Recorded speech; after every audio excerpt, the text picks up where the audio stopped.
الحمد لله رب العالمين والعاقبة للمتقين والصلاة والسلام على سيد الأنبياء والمرسلين وعلى آله وأصحابه الطيبين الطاهرين أما بعد فأعوذ بالله من الشيطان الرجيم بسم الله الرحمن الرحيم وعاشرهن بالمعروف صدق اللہ العظیم. غوث اعظم بمنے بے سرو ساما مددے قبلہ دین مددے کعبہ ایمان مددے انتظار کرم تست من عینی را اے خدا جو و خدا بینو خدا دا مددے بگردہ بے بلا افتادہ کشتی ضعیفانو شکستہ رات و پشتی بحق کے خواجہ عثمان ہارون مدد کن مدد کن مدد کن یا معین الدین چشتی. انتہائی احترام و عقیدت کے ساتھ اپنے اور ساری کائنات کے مرکز عقیدت انیس بے کساں چارہ ساز درد منداں ہم غریبوں کے غم گسار ہم فقیروں کی ثروت شہر یار ارم تاجدار حرم نوبہار شفاعت شب اسرا کے دولہا نوشے بزم جنت دانائے سبل مولائے کل ختم الرسل خسرو خوباں سیاح لامکاں وجہ کن فکاں سبحان اللہ. در اللہ المکنون سر اللہ المخزون عالم ما کانا وما یکون سبحان اللہ. آب و گل انبیاء جان و دل اصفیاء مطلع ہر سعادت مقطع ہر سیادت خلاصہ کائنات فخر موجودات حضور احمد مجتبی محمد مصطفیٰ ارواحنا فدا صلی اللہ تعالی علیہ وآلہ وصحبہ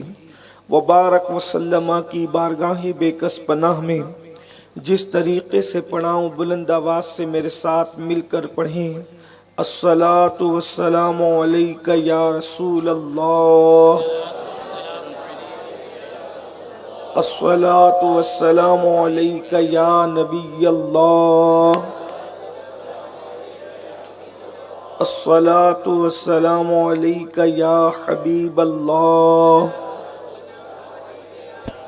وعلی آلک واصحابک یا نور اللہ صلی اللہ تعالی علیہ وسلم. سرتاب قدم ہے تنے سلطان زمن پھول سبحان اللہ. لب پھول دہن پھول زکن پھول بدن پھول واللہ جو مل جائے میرے گل کا پسینہ مانگے نہ کبھی عطر نہ پھر چاہے دلہن پھول دندان و لب و زلف و رخ شاہ کے فدائی ہے در عدن لال یمن مشک ختن پھول دل اپنا بھی شیدائی ہے اس ناخن پاکا دل اپنا بھی شیدائی ہے اس ناخن پاکا اتنا بھی مہیں نو پہ نئے چرخے کوہن پھول اور کیا بات رضا اس چمنستان کرم کی زہرا ہے کلی جس میں حسین اور حسن پھول. سبحان اللہ. آج کی یہ خوبصورت سی محفل جشن مسرت کے حوالے سے حضرت سید وسیم باپو اشرفی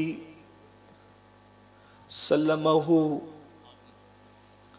کی شادی کی تقریب کی خوشی میں انعقاد پذیر ہے اور اس مبارک موقع پر ہمارے سامنے ایک سے ایک آفتاب و مہتاب ہمارے منبر پر سادات کرام کی جلوہ گری بالخصوص حضور محسن ملت حضرت علامہ سید پیر باپو قادری مدد اللہ العالی حضرت سید پیر سید محبوب الرحمن باپو قادری مدد اللہ العالی سید ظہیر الدین باپو قادری مدد اللہ العالی اور بھی سید محمد باپو قادری، جملہ سادات کرام، کس کا نام لیا جائے اور کسے ترک کیا جائے کہ یہ بزم میں ہے جام جم نہیں، یہ بزم میں ہے جام جم نہیں، یہاں کوئی کسی سے کم نہیں، شکار ماہ کے تسخیر آفتاب کروں، کسے میں ترک کروں کس کا انتخاب کروں۔ ہر جگہ بیٹھا ہوا نبی کا شہزادہ اپنے مقام پر آفتاب کی حیثیت رکھتا ہے، ساتھ ہی ساتھ شہزادگان رسول کے علاوہ نائبین رسول کی بھی ایک بڑی تعداد ہے، ان سب کا بھی خیر مقدم میں وسیم باپو کے والد سید محبوب باپو قادری کی جانب سے کرتا ہوں، اور ان سب کو اور آپ سب کو ہدیہ تبریک پیش کرتا ہوں۔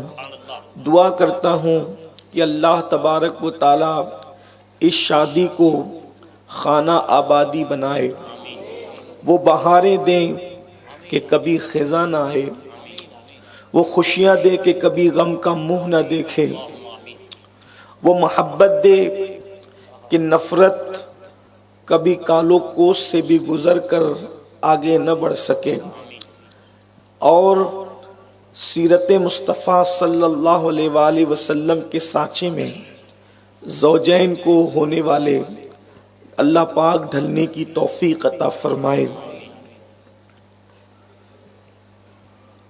قرآن مقدس سورۃ النساء کی آیہ کریمہ کے حصے کی تلاوت کی گئی ہے۔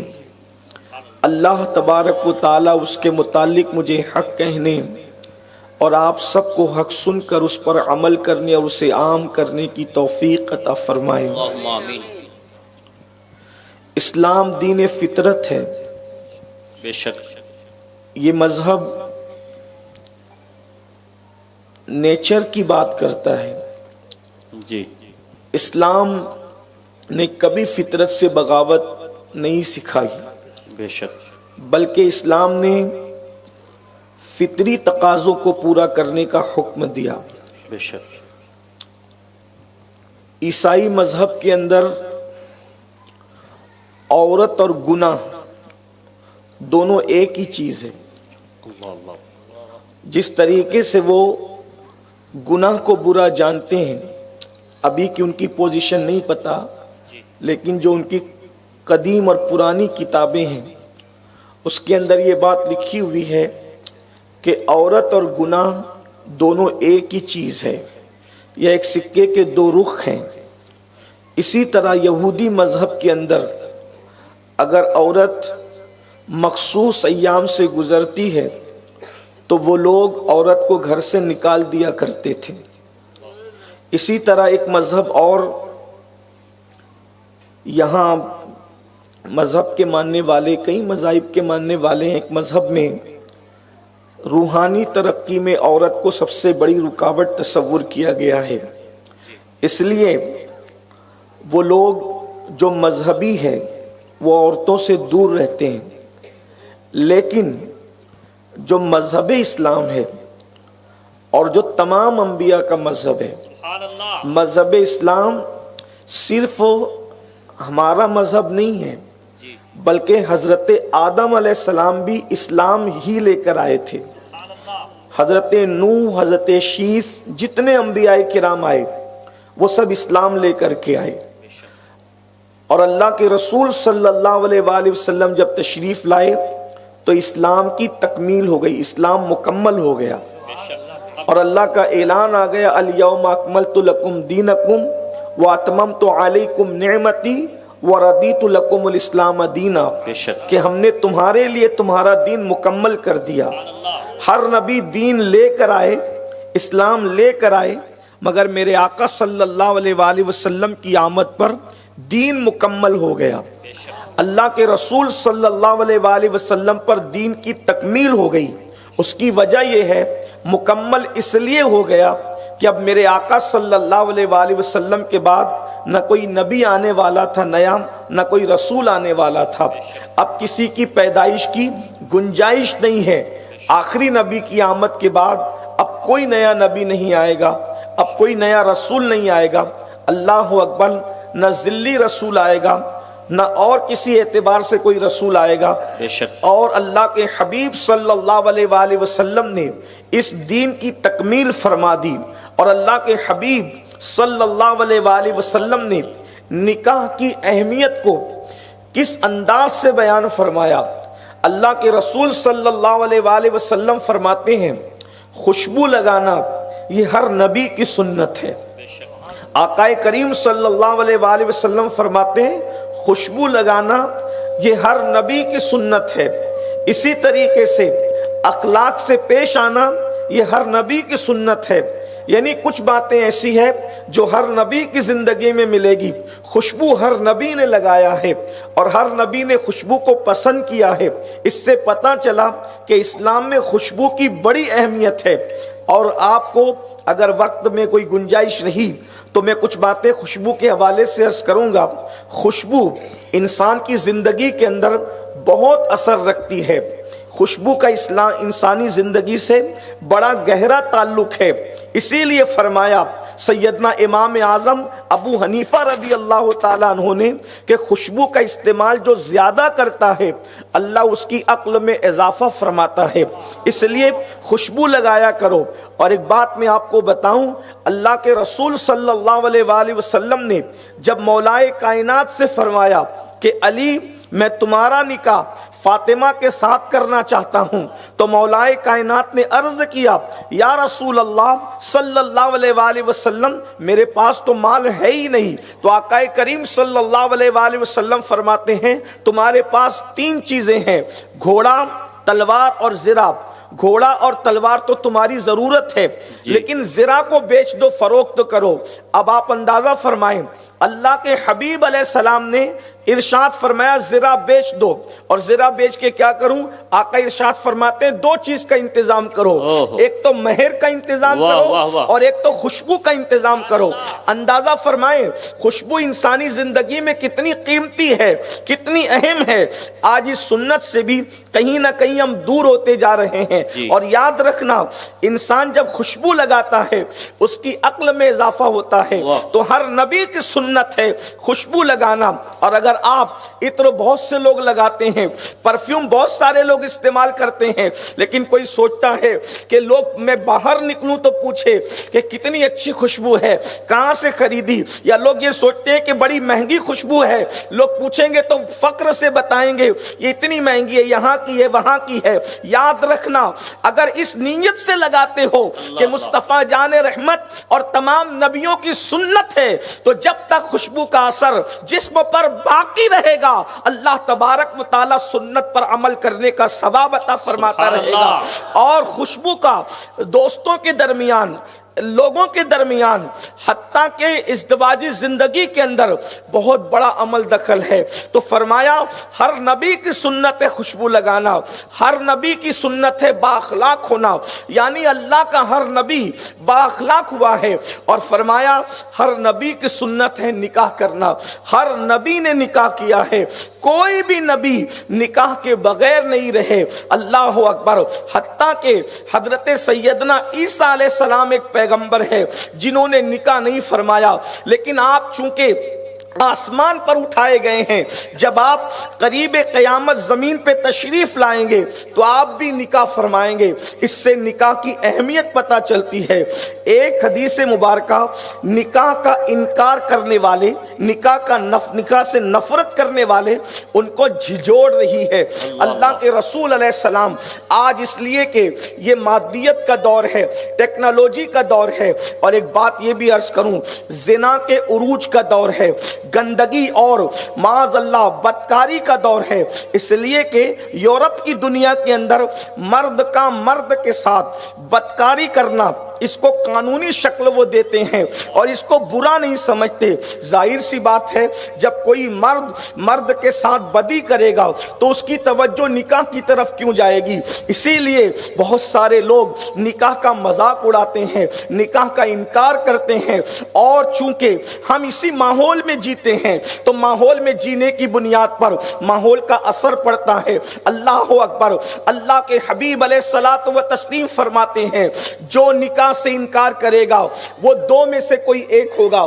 اب ذرا توجہ سے حدیث پاک سنیں، اس لیے کہ کچھ لوگ بہت روشن خیال بنتے ہیں، کچھ لوگ تعلیم حاصل کر کے دوسروں کی بولی بولتے ہیں، اغیار کی بولی بولتے ہیں۔ یاد رکھنا نکاح کی حکمتیں اگر لوگوں کو سمجھ میں آ جائے تو کوئی نکاح کے بغیر نہ رہے۔ اللہ اکبر۔ بیوی کی اہمیت اگر لوگوں کو پتہ چل جائے تو لوگ بیوی کے بغیر نہ رہے۔ سیدنا امام احمد ابن حنبل رضی اللہ تعالیٰ عنہ، ان کی بیوی کا انتقال ہوا، دوسرے ہی دن آپ نے نکاح فرمایا، دوسرے دن نکاح کیا، اور اس کے بعد فرمایا میں ایک رات بھی بیوی کے بغیر نہیں رہ سکتا، اور میں اس کو پسند نہیں کرتا کہ مجھے موت آئے اور میں بغیر بیوی کے رہوں، اللہ سے ملاقات میں بغیر بیوی کے کروں۔ اللہ اکبر۔ جس دن انتقال ہوا اس کے دوسرے دن آپ نے نکاح فرمایا۔ اس سے پتہ چلا ان لوگوں کے نزدیک نکاح کی اہمیت کیا تھی، بیوی کی اہمیت کیا تھی۔ بہت ممکن ہے گجرات والے یا ہندوستان میں رہنے والے میرے مسلمان بھائی سوچیں کہ یہ کون سی بات ہے، بیوی کا تو غم ان کو معاذ اللہ تھا ہی نہیں، دوسرے دن نکاح کر لیا۔ استغفر اللہ۔ اس طرح کی لوگوں میں بدگمانیاں ہوتی ہے۔ اس سے یہ نہیں، یاد رکھنا جو بیوی کے بغیر رہے گا اس کے قدم بہکنے کے اندیشی ہوں گے، قدم بہکنے کے چانسز ہوں گے، گناہ کی طرف بڑھنے کا اندیشہ ہوگا۔ سوچو آج سے تقریباً 900 سال پہلے، بلکہ اور اس سے بھی زیادہ پہلے، بلکہ تقریباً 1200 سال پہلے اتنا خوبصورت دور تھا، اتنا حسین دور تھا، اس دور میں بھی ایک رات وہ لوگ بیوی کے بغیر گزارنا پسند نہیں کرتے تھے۔ اور آج اللہ اکبر 25 سال کی عمر ہو رہی ہے، 30 سال کی عمر ہو رہی ہے، 35 سال کی عمر ہو رہی ہے، اور لوگ بغیر بیوی کے رہتے ہیں، اور پھر جو کچھ اس کے نتائج سامنے آ رہے ہیں وہ آپ سب کچھ دیکھ رہے ہیں۔ بہت ساری باتیں بولنے کی نہیں ہوتی لیکن محسوس کرنے کی ہوتی ہے۔ زنا کی بدبو جو دنیا کے اندر بڑھ رہی ہے بغیر بیوی کے رہنے کی بنیاد پر ہے۔ اسی طریقے سے اللہ اکبر خواتین کے نکاح میں جو تاخیر ہو رہی ہے، اللہ اکبر اس کے نتائج بھی بے انتہا بھیانک سامنے آ رہے ہیں۔ اور نکاح کا مذاق اڑانے والے دل کے کانوں سے سنیں، اللہ کے رسول صلی اللہ علیہ وآلہ وسلم فرماتے ہیں جو میری سنت نکاح کا مذاق اڑائے گا، اس کا انکار کرے گا، وہ دونوں میں سے کوئی ایک ہوگا، یا تو اس کی اصل میں خطا ہوگی۔ اندازہ فرمائے کتنی سخت بات اللہ کے رسول علیہ السلام نے فرمائی۔ نکاح کے منکرین کے لیے حدیث بتانا میرے ذمے ہے، آپ غور فرمائیں، یا اس کی اصل میں خطا ہوگی۔ تھوڑا سا مشکل ہوتا ہے نا یہ اصل میں خطا کا کیا مطلب ہوتا ہے؟ اصل میں خطا کا مطلب یہ ہوتا ہے کہ وہ اپنے باپ کا بیٹا نہیں ہوگا، یہ اس کا مطلب ہوتا ہے۔ نکاح کا مذاق اڑانے والا یا تو اپنے باپ کا بیٹا نہیں ہوگا یا پھر وہ فاسق و فاجر ہوگا، دونوں میں سے کوئی ایک ہوگا نکاح کا انکار کرنے والا، نکاح کا مذاق اڑانے والا۔ اللہ کے رسول صلی اللہ علیہ وآلہ وسلم نے نکاح پر بہت زور دیا ہے اور نکاح کی تعلیم فرمائی ہے، اور یہاں تک ارشاد فرمایا اللہ کے رسول صلی اللہ علیہ وآلہ وسلم نے کہ وہ میری سوسائٹی کا ممبر ہی نہیں ہے جو نکاح کا انکار کرے۔ اللہ اکبر۔ اس سے نکاح پر اللہ کے حبیب صلی اللہ علیہ وآلہ وسلم نے ترغیب فرمائی، یعنی نکاح کو وظیفے سے کوئی کم قرار نہیں دیا گیا، بلکہ ایک مقام پر اللہ کے رسول علیہ السلام فرماتے ہیں رات کو بیوی کے حق کی ادائیگی کے لیے جگنے والا، جو رات کو اس نیت سے جگے کہ وہ بیوی کا حق ادا کرے۔ شادی کا موقع ہے اور بہت اوپن بہت ساری چیزیں نہیں کہی جا سکتی، حیا کے پردے میں حدیث کی ترجمانی کی جا رہی ہے، آپ سمجھ سکتے ہیں۔ جو نہیں سمجھتے وہ علماء کی طرف توجہ کریں، ان سے رجوع کریں کہ اس کا کیا مطلب ہے۔ آقا علیہ السلام ارشاد فرماتے ہیں رات کو بیوی کے حق کی ادائیگی کے لیے جگنے والا شب قدر میں عبادت کرنے کا ثواب پاتا ہے۔ جو بندہ شب قدر میں عبادت کرے، شب قدر میں عبادت کرنے والے کو جو ثواب دیا جاتا ہے، بیوی کے ساتھ رات گزارنے والے کو مصطفیٰ جان رحمت کے فرمان کے مطابق اللہ وہی ثواب عطا فرماتا ہے۔ اب اگر اس حدیث کو سامنے رکھے اور پھر اگر اپنے الفاظ میں یہ کہنا چاہیں کہ جو ہر رات اپنی بیوی کے ساتھ رات گزارتا ہے گویا کہ قدرت نے اس کی ہر رات کو شب قدر کا درجہ عطا کر دیا. اوروں کے لیے شب قدر سال میں ایک بار آ رہی ہے، لیکن اللہ کے حبیب علیہ الصلوۃ والتسلیم قربان جائیں وہ تو نہایت سستا سودا بیچ رہے ہیں جنت کا. ہم مفلس کیا مول چکائیں، اپنا ہاتھ ہی خالی ہے. اللہ کے رسول علیہ السلام نے کتنا کرم فرما دیا کہ فرمایا بیوی کے ساتھ رات کو جگنے والا اس کی حق کی ادائیگی کے لیے شب قدر میں عبادت کا سا ثواب پاتا ہے. میرے آقا صلی اللہ علیہ وآلہ وسلم کے دیوانوں، لیکن یہ عنوان میرا نہیں، آج عنوان یہ ہے کہ نکاح کرنے کا اصل مقصد کیا ہے اور نکاح کرنے کے حوالے سے اسلامی تصورات کیا ہے. اس لیے کہ نوجوان شادیاں تو کر رہے ہیں، نکاح تو ہو رہا ہے، نکاح کثرت سے بھی ہو رہا ہے. مسلمانوں کے یہاں نکاح کا الحمدللہ ایک بہترین سلسلہ ہے، بہترین تصور ہے. 98% لوگ ماشاءاللہ نکاح کے قائل بھی ہیں، نکاح کی طرف مائل بھی ہیں، لیکن کوتاہی جہاں ہو رہی ہے آج اس پر ہم نے خیال کرنا ہے، آج اس پر ہم نے گفتگو کرنا ہے. اور بالخصوص میں خواتین و حضرات دونوں کی مکمل توجہ چاہتا ہوں وسیم باپو کی شادی کے موقع پر، تاکہ ہم اپنی ازدواجی زندگی کے حوالے سے تھوڑا سا غور کریں. میرے آقا صلی اللہ علیہ وآلہ وسلم کے دیوانوں، نکاح صرف جنس کی تسکین کا نام نہیں، نکاح صرف خواہشات کی تکمیل کا نام نہیں، نکاح صرف معاذ اللہ ایک دوسرے کو استعمال کرنے کا نام نہیں، بلکہ نکاح ایک دوسرے کے دل میں اترنے کا نام ہے، احساسات اور جذبات میں ڈوب جانے کا نام ہے، ایک اٹوٹ رشتہ ایک دوسرے کے ساتھ قائم کرنے کا نام ہے. اللہ رب العزت قرآن مقدس میں ارشاد فرماتا ہے بیوی کے ساتھ ہمارا سلوک کیسا ہونا چاہیے. ارشاد ہوتا ہے وعاشرہن بالمعروف، ان کے ساتھ اچھا سلوک کرو، ان کے ساتھ اچھی زندگی گزارو. میرے آقا صلی اللہ علیہ وآلہ وسلم کے دیوانوں، آج ہم نکاح کی تقریب میں آئے ہیں اور نکاح کے حوالے سے اللہ اکبر گفتگو سن بھی رہے ہیں، لیکن ہم سب اپنے آپ میں ڈوب کر سوچیں ہماری بیویوں کے ساتھ ہمارا انداز زندگی کیا ہے، ہماری بیویوں کے ساتھ ہمارا تعلق کیا ہے. آپ نے ماں باپ کے متعلق تو سن رکھا ہے اور بہت سارے لوگ اس پہ عمل بھی کرتے ہیں. آقا ارشاد فرماتے ہیں جو اپنے ماں باپ کا دل دکھائے، ماں باپ کی حق تلفی کرے، اللہ پاک اس کی کوئی نیکی قبول نہیں فرمائے گا. لیکن آئیے ایک حدیث اس اعتبار سے بھی سنیں. اللہ کے حبیب صلی اللہ علیہ وآلہ وسلم فرماتے ہیں، اس حدیث کو فقی ابو اللیث سمرقندی رضی اللہ تعالیٰ عنہ اپنی کتاب میں لکھتے ہیں، وہ نوجوان جو عورتوں کو پیر کی جوتی تصور کرتے ہیں، وہ نوجوان جو بیویوں کو صرف جنس کی تسکین کا سامان تصور کرتے ہیں، وہ نوجوان جو اپنی بیویوں کو صرف استعمال کرنا جانتے ہیں، اور اللہ اکبر ان سے وہ تعلق نہیں رہتا جو قلبی تعلق ہے، جو دل کا تعلق ہے. تھوڑے تھوڑے معاملات ہوئے، ہاتھ اٹھا کر کے مار دیا، اس کی پٹائی کر دی، طلاق کی دھمکیاں دے دی.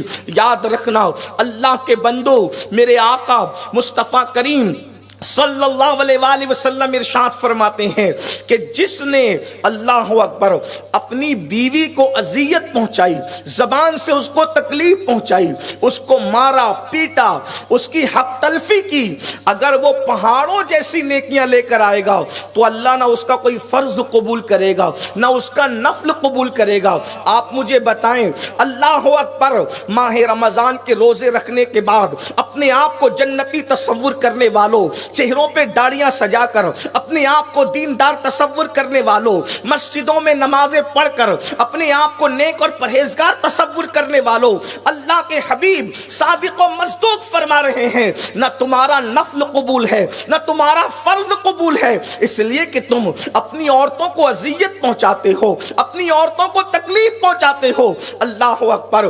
آئیے اللہ اکبر آقا کریم صلی اللہ علیہ وآلہ وسلم عورتوں کو کتنا بلند کرتے ہیں، ان کے حقوق کی ادائیگی کے لیے کیسی بات فرماتے ہیں. بہت سارے لوگ کہتے ہیں حضرت کیا کریں، منہ بہت چلاتی ہے، حضرت کیا کریں، سنتی نہیں ہے.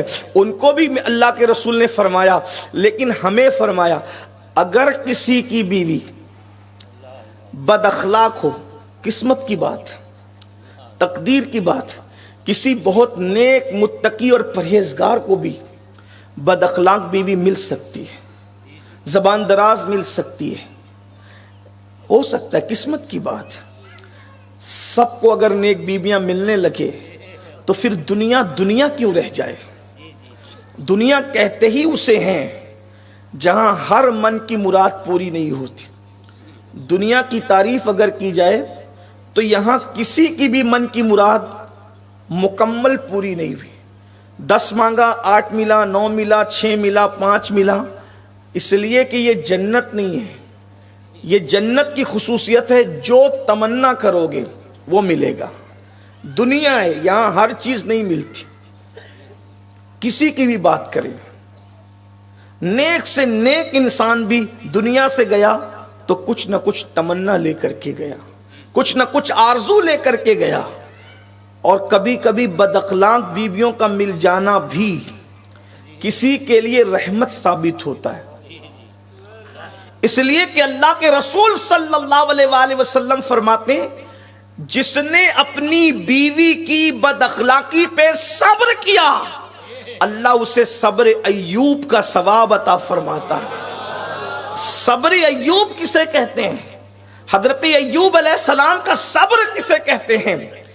کائنات کے اندر صبر ایوب کتنا مشہور ہے، اگر اس پر گفتگو تو ایک نیا عنوان نکلتا ہے، لیکن اس پر کوئی گفتگو نہیں کرتا۔ اندازہ فرمائے، لیکن اللہ پاک اسے صبر ایوب کا ثواب، جو بیوی کی اذیتوں پہ تکلیف پہ صبر کرے، صبر ایوب کا ثواب اسے عطا کیا جاتا ہے۔ کہاں نبی کا صبر، اللہ رب العزت نے ان کے صبر کے بارے میں فرمایا، نعم العبد، وہ ہمارا کتنا اچھا بندہ۔ اللہ اکبر، جتنی تکلیف آئی، جتنی مصیبت آئی، جتنی بلائیں آئی، حضرت ایوب نے کبھی شکوہ تک نہیں کیا، شکایت تک نہیں کیا۔ صبر ایوب کیا ہے؟ بچے اللہ اکبر دیواروں کے نیچے دب کے مر گئے، حضرت ایوب کو کسی نے کہا، ایوب تمہارے سب بچے مر گئے۔ ایک ہی لمحے میں سب بچوں کا مر جانا، پہاڑ بھی ہل جاتا ہے۔ اپنے اوپر آئی ہوئی مصیبت کو انسان برداشت کر لیتا ہے، لیکن بچوں کے پیر میں کانٹا چبھے انسان برداشت نہیں کر پاتا۔ اگر بچہ تیزی سے بائک لے کر کے بھاگ جائے تو جب تک وہ گھر لوٹ نہیں جاتا، اچھے سے اچھے انسان کا دل میں دل نہیں رہتا۔ اللہ اکبر، سوچ منتشر ہو جاتی ہے، ذہن منتشر ہو جاتا ہے۔ لیکن حضرت ایوب کے پاس جب آنے والا یہ خبر لے کر آتا ہے، ایوب تمہارے سارے بچے دب کر کے مر گئے ہیں، حضرت ایوب کہتے ہیں الحمدللہ، اللہ کا شکر ہے۔ عظمت دیکھیں، صبر ایوب کسے کہتے ہیں؟ کہتے ہیں الحمدللہ۔ ایوب اس پر بھی الحمدللہ ارشاد فرماتے ہیں، میرا ہے ہی کچھ نہیں، اولاد تو اللہ کی امانت ہے، دیا تو بھی الحمدللہ، لیا تو بھی الحمدللہ۔ یہ صبر ایوب ہے۔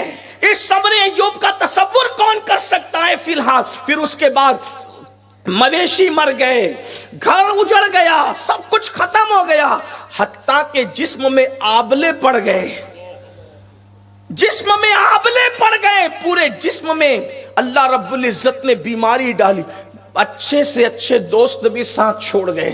حضرت ایوب غار میں تشریف لے گئے، اور جب غار میں گئے تو نہ کھانا نہ پانی، کوئی چیز نہیں۔ حضرت ایوب نے اس طرح سے زندگی گزاری۔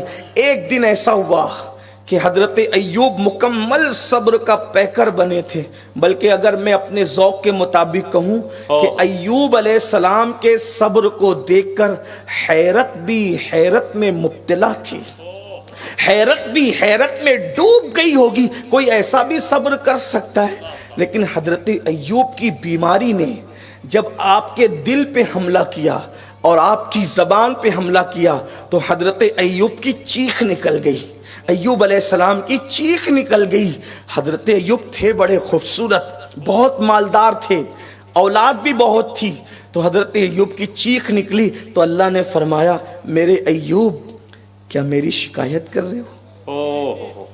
صبر ایوب دیکھ، میرے ایوب کیا میری شکایت کر رہے ہو؟ عرض کرتے نہیں مولا، تیری شکایت نہیں کر رہا ہوں، بلکہ یہ بیماری نے پورے جسم پہ حملہ کیا، میں نے تو صبر ہی کیا۔ تو کہا پھر اب یہ بیماری زبان پر آ رہی ہے, بیماری دل پہ چڑھ رہی ہے, تو چیخ نکل رہی. کہا کیوں چیخ نکلتی؟ جب پورا جسم قربان کیا تو زبان اور دل کیوں بچانا چاہتے ہو؟ عرض کرتے مولا وہ بھی اپنے لیے نہیں, وہ بھی تو تیرے لیے, اس لیے کہ زبان سلامت رہے گی تو زبان سے تیرا ذکر کروں گا, اور دل سلامت رہے گا تو دل میں تیری یاد باقی رہے گی. سب کچھ قربان کرنا ہے لیکن دل اور زبان کی حفاظت چاہتا ہوں. اس بیماری کو کہہ دے کہ جو کچھ کھانا ہے کھا لے, لیکن ایوب کی زبان اور دل باقی رہے, تاکہ زبان پر تیرا ذکر رہے, دل میں تیری یاد رہے. اللہ کو یہ ادا اتنی پسند آئی, ارشاد ہوتا ہے ایوب پھر اپنا پیر زمین پر مارو, اور پیر زمین پر مارا تو پانی کا چشمہ جاری ہو گیا, اس میں غسل کیا, تو غسل کرنے کے بعد اللہ رب العزت نے اسی غسل سے آپ کو شفا عطا فرمائی, اور پھر پہلے سے زیادہ حسن دیا, پہلے سے زیادہ جمال عطا کیا. اور جو بچے دب کر مر چکے تھے ایک لمحے کے اندر اللہ نے پھر وہی بچے لوٹا دیے, مویشی لوٹا دیے, اور بچے بھی مل گئے. اللہ پاک فرماتا ہے وہ بچے تو دیے ہی دیے, پھر بعد میں جب اللہ اکبر ایوب گھر لوٹے ہیں تو اس میں اللہ نے اور مزید بچے آپ کو عطا فرمائے, اور پھر فرمایا نعم العبد, وہ میرا کتنا اچھا بندہ ہے جسے ایوب کہتے ہیں. اور حضرت ایوب علیہ السلام کے صبر کی تعریف کی گئی. اللہ اکبر, کہاں وہ برسوں کا صبر, کہاں وہ مصیبتوں پر صبر, کہاں وہ استقامت کا پہاڑ, مگر مصطفیٰ جان رحمت اتنی چھوٹی بات پر کتنی بڑی بشارت دیتے ہیں. اگر بیویوں کی بدخلقی پر صبر کرو گے اللہ تمہیں صبر ایوب کا ثواب عطا فرمائے. اگر نوجوان یہ سوچ لے کہ میں نے اپنے غصے پہ کنٹرول کرنا ہے, اس لیے کہ آج کل ہمارے سماج میں طلاق کی باتیں بھی زیادہ ہو رہی ہیں. میں نے کئی محفلوں میں کہا کہ مرد کبھی طلاق نہیں دیتے بلا وجہ, جو طلاق دیتے ہیں وہ مرد نہیں بلکہ نامرد ہیں, بلا وجہ طلاق دے. لوگوں کو حیرت ہوتی ہے کیسے ہو سکتا ہے. میں نے کہا کیوں طلاق دیتے ہو؟ تو کہا وہ اہل نہیں تھی. وہ اہل نہیں تھی, اگر آپ اہل تھے تو نا اہل کو اہل بنانا یہی تو باصلاحیت لوگوں کا کام ہے. اچھوں کے ساتھ نباہ تو سب کر لیتے ہیں, بروں کے ساتھ نباہ کرنے والے بہت بڑے لوگ ہوتے ہیں. حضرت سیدنا ابراہیم خلیل اللہ نے ایک بار اللہ کی بارگاہ میں شکایت کی کہ مولا سارا ایسی ہے. حضرت سارا, اللہ اکبر, نبیوں کی ماں, نبی کی بیوی, ابراہیم خلیل اللہ کی بیوی, اور بنی اسرائیل کے تمام انبیاء کی ماں.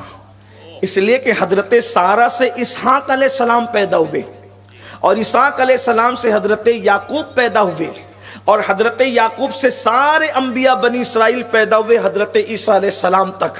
یعنی جتنے انبیاء حضرت سارا کی نسل میں پیدا ہوئے اتنے انبیاء کسی عورت کی نسل میں پیدا نہیں ہوئے.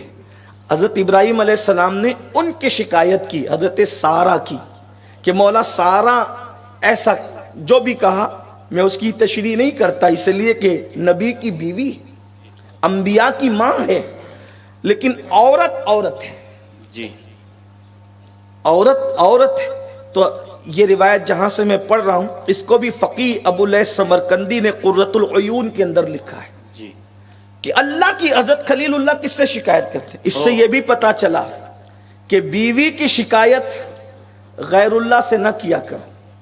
ہائے ہائے, دیکھ رہے ہیں آپ, اگر اللہ نہ کرے بیوی کے اندر کوئی عیب ہو تو غیر اللہ سے شکایت نہ کیا کرو. اب وہ تو خلیل تھے, انہوں نے اللہ سے شکایت کری, لیکن اللہ نے جواب کیا دیا. اللہ نے فرمایا اے میرے خلیل, میں نے عورت کو بنایا ہی ٹیڑھی پسلی سے ہے. جب میں نے ٹیڑھا بنایا ہے تو کوئی سیدھا کیسے کر سکتا ہے. اللہ اللہ, آپ غور فرمائیں, اس سے عورتیں اپنی بے عزتی تصور نہ کریں, یہ ان کی معراج ہے جی, کہ اللہ پاک ان کی تخلیق کی طرف اشارہ فرما رہا ہے. اور کس خوبی کے میرے اللہ کا کلام پھر میرے اللہ کا کلام. ارے جب اس کے محبوب کے کلام کی شان یہ ہے کہ وہ سخن ہے جس میں سخن نہ ہو، وہ بیان ہے جس کا بیان نہیں، تو پھر اللہ اکبر.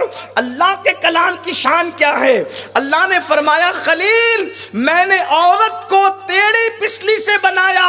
اب جب وہ ٹیڑھی میں نے بنایا تو پھر اس کو سیدھا مت کرنا، جو سیدھا کرے گا وہ توڑ دے گا، اور توڑنے کا مطلب طلاق دینا ہے.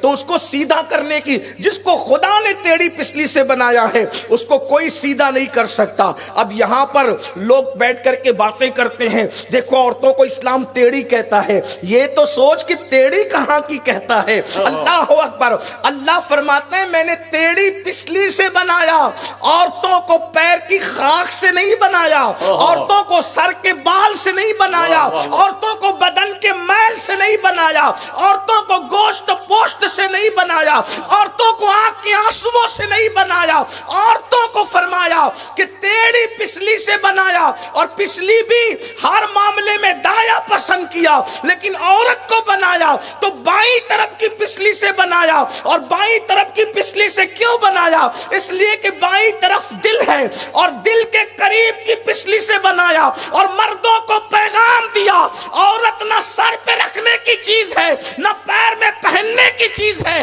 دل کی قریب کی پسلی سے پیدا کی گئی ہے، دل میں رکھنے کی چیز ہے.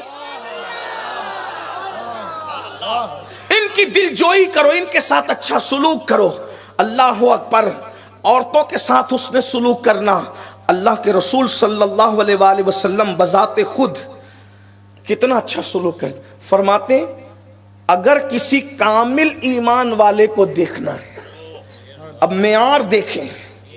ہم جلسے بہت سنتے ہیں، لیکن میں سمجھتا ہوں جلسوں میں تو ہم بہت شریف ہوتے ہیں، علماء کے سامنے پیروں کے سامنے ہاتھ باندھ کے کھڑے ہوتے ہیں، لیکن گھر کے اندر باضابطہ طور پر ماں بہن کی گالیاں عورتوں کو دی جاتی ہیں، گندی گندی گالیاں دی جاتی، مارا پیٹا جاتا ہے.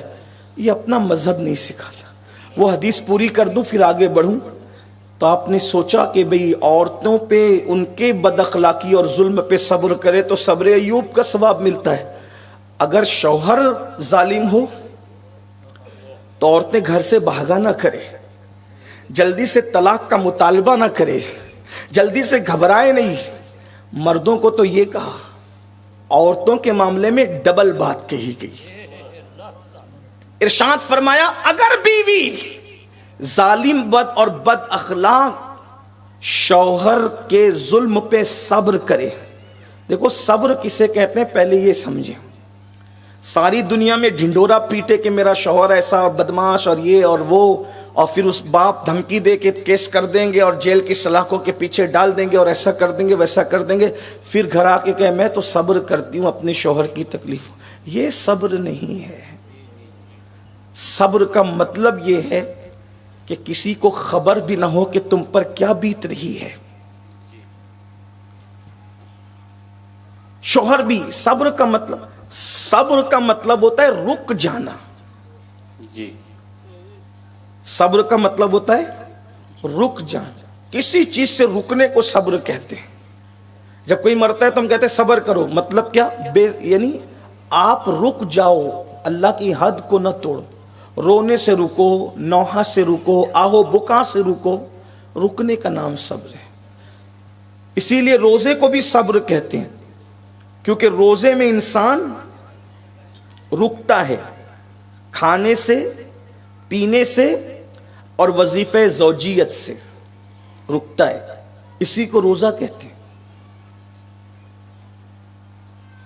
تو اگر شوہر بد اخلاق مل گیا اور اس پر کوئی عورت صبر کرے تو آقا علیہ السلام نے پھر وہاں تو ایک مقدس مرد کا نام لیا، حالانکہ ان کی کوئی مثال نہیں، نبی اور غیر نبی میں کوئی تقابل نہیں ہے، لیکن یہاں اب انداز بدل گیا.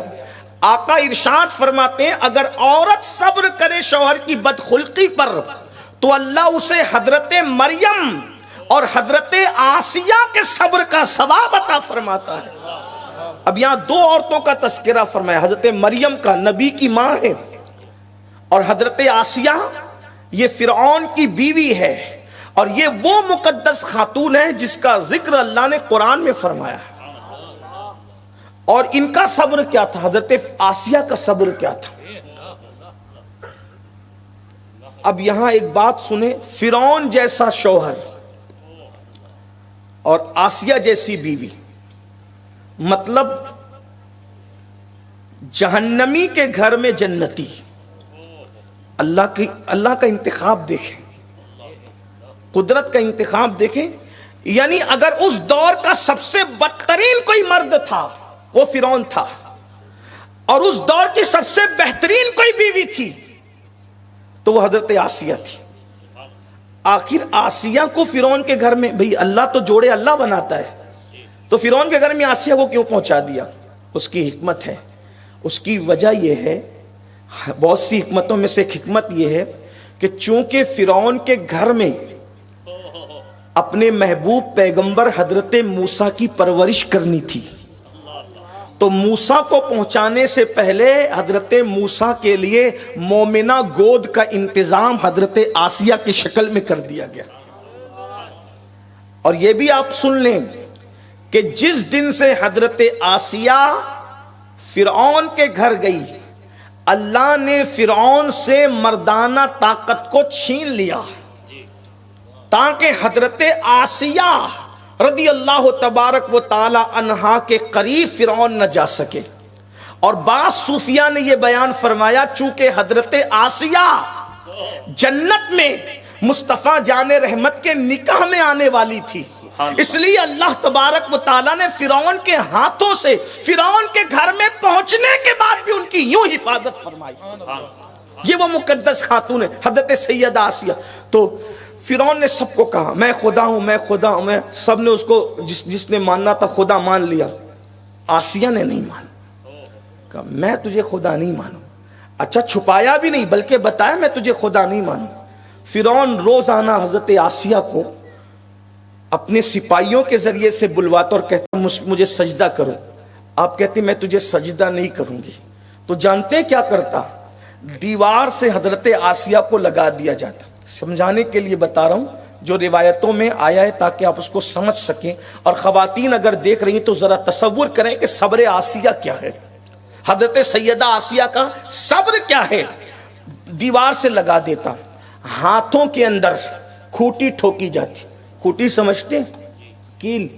کھوٹی ٹھوکی جاتی ہاتھوں میں، پیروں میں، پنجوں میں. اور دھوپ میں حضرت آسیہ کو کھڑا کر کے کہا جاتا بول اب خدا مانتی ہے کہ نہیں؟ حضرت آسیہ کہتی نہیں، میرا خدا تو وہی ہے جو موسیٰ کا رب ہے. اس طرح تکلیف دی جاتی، اذیت دی جاتی. سب سے اپنے آپ کو خدا منوایا مگر خود کی بیوی سے خدا نہ منوا سکا. اور حضرت آسیہ کے سر میں اس طرح سے ایک دن کھوٹی ڈالی گئی، پیٹ میں کھوٹی ڈالی گئی. اسی حالت میں سیدہ آسیہ کی شہادت ہو گئی. آقا فرماتے ہیں کدھر یہ محنت، کہاں یہ کھوٹیاں، کہاں یہ سر میں کھوٹیاں ٹھکوانا، کہاں یہ سینے میں کھوٹیاں ٹھکوانا، کہاں پیٹ میں کھوٹیاں ٹھکوانا، اور کہاں شوہر کی اذیت پہ صبر کرنا. آقا فرماتے ہیں جو بیوی اپنے شوہر کی بدخلقی پہ صبر کرے اللہ اسے حضرت مریم اور حضرت آسیہ کے صبر کا ثواب عطا فرمائے. غور کریں. اس لیے آج کل عورتیں بھی بہت عجلت سے، کیونکہ وہ یہ بھی سمجھ لیں آج کل ہم جو ازدواجی زندگی گزار رہے ہیں وہ سیریل سے ہم حاصل کرتے ہیں.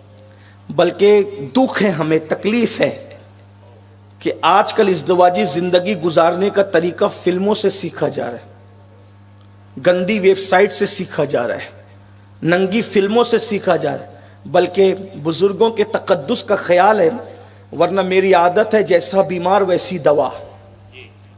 لیکن اس تقدس کا خیال ہے آج کل کے لڑکے اور لڑکیوں کا تو حال یہ ہو گیا، سنت کیا ہے، شریعت کیا ہے، صرف ایجاب و قبول کی حد تک ہے. باقی راتوں کو گزارتے ہیں تو جو فلم میں دیکھا اس کو پریکٹیکل کرنے کی کوشش کرتے ہیں. یہ داستان 50 مرتبہ کانوں سے ٹکرائی، طلاق تک کی نوبت آئی، اور اس کے بعد گھر کی زندگی اجڑ گئی، گھر جہنم کدا بن گیا، گھر کے اندر آگ لگ گئی، گھر اجڑ گئے. شادی کو ہفتے 15 دن نہیں ہوئے، ہاتھ کی مہندی نہیں چھوٹی، اور اس کے بعد جو وہ طلاق تک کی نوبت آ گئی۔ ہم اسی لیے تھے، درندہ بننا چاہتے ہیں لوگ، شیطان کا ننگا ناچ بننا چاہتے ہیں لوگ۔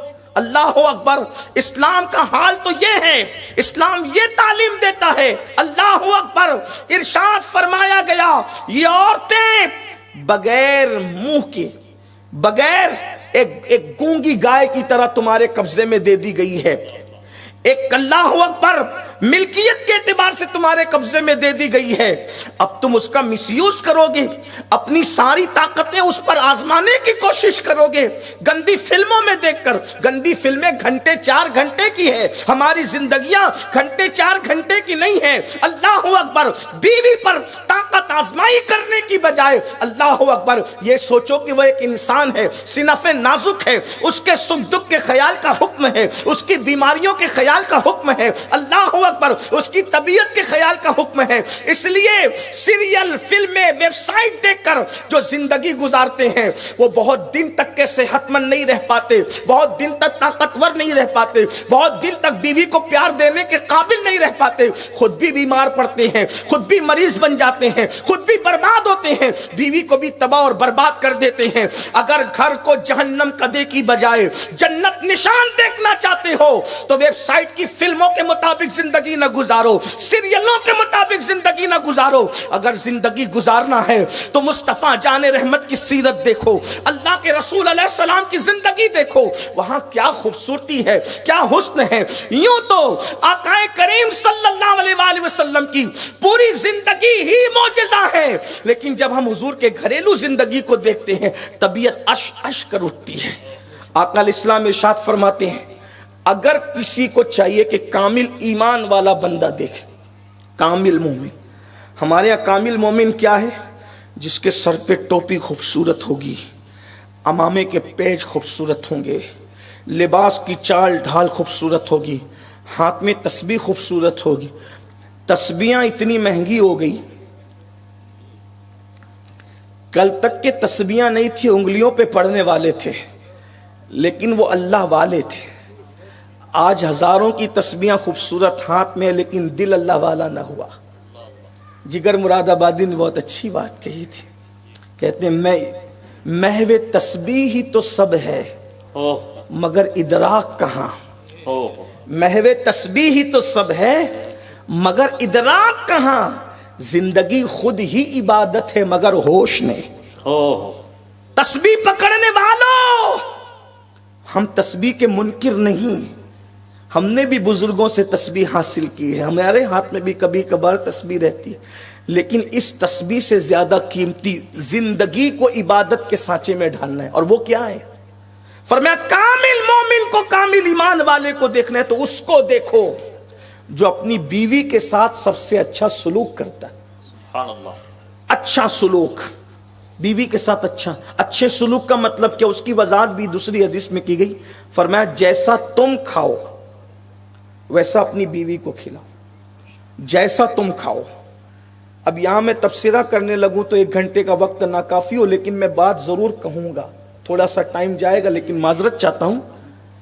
آپ تو روزانہ چائنیز ہوٹلوں پہ اڑا رہے ہو اور گھر میں دال روٹی بیوی کو کھلا رہے ہو، دوستوں کے ساتھ مرغیاں اڑاتے ہو، دوستوں کے ساتھ ٹھیک ہے، اگر دوستوں کے ساتھ ہوٹلوں میں مرغیاں اڑا رہے ہو تو پھر گھر میں بھی مرغی ہونی چاہیے۔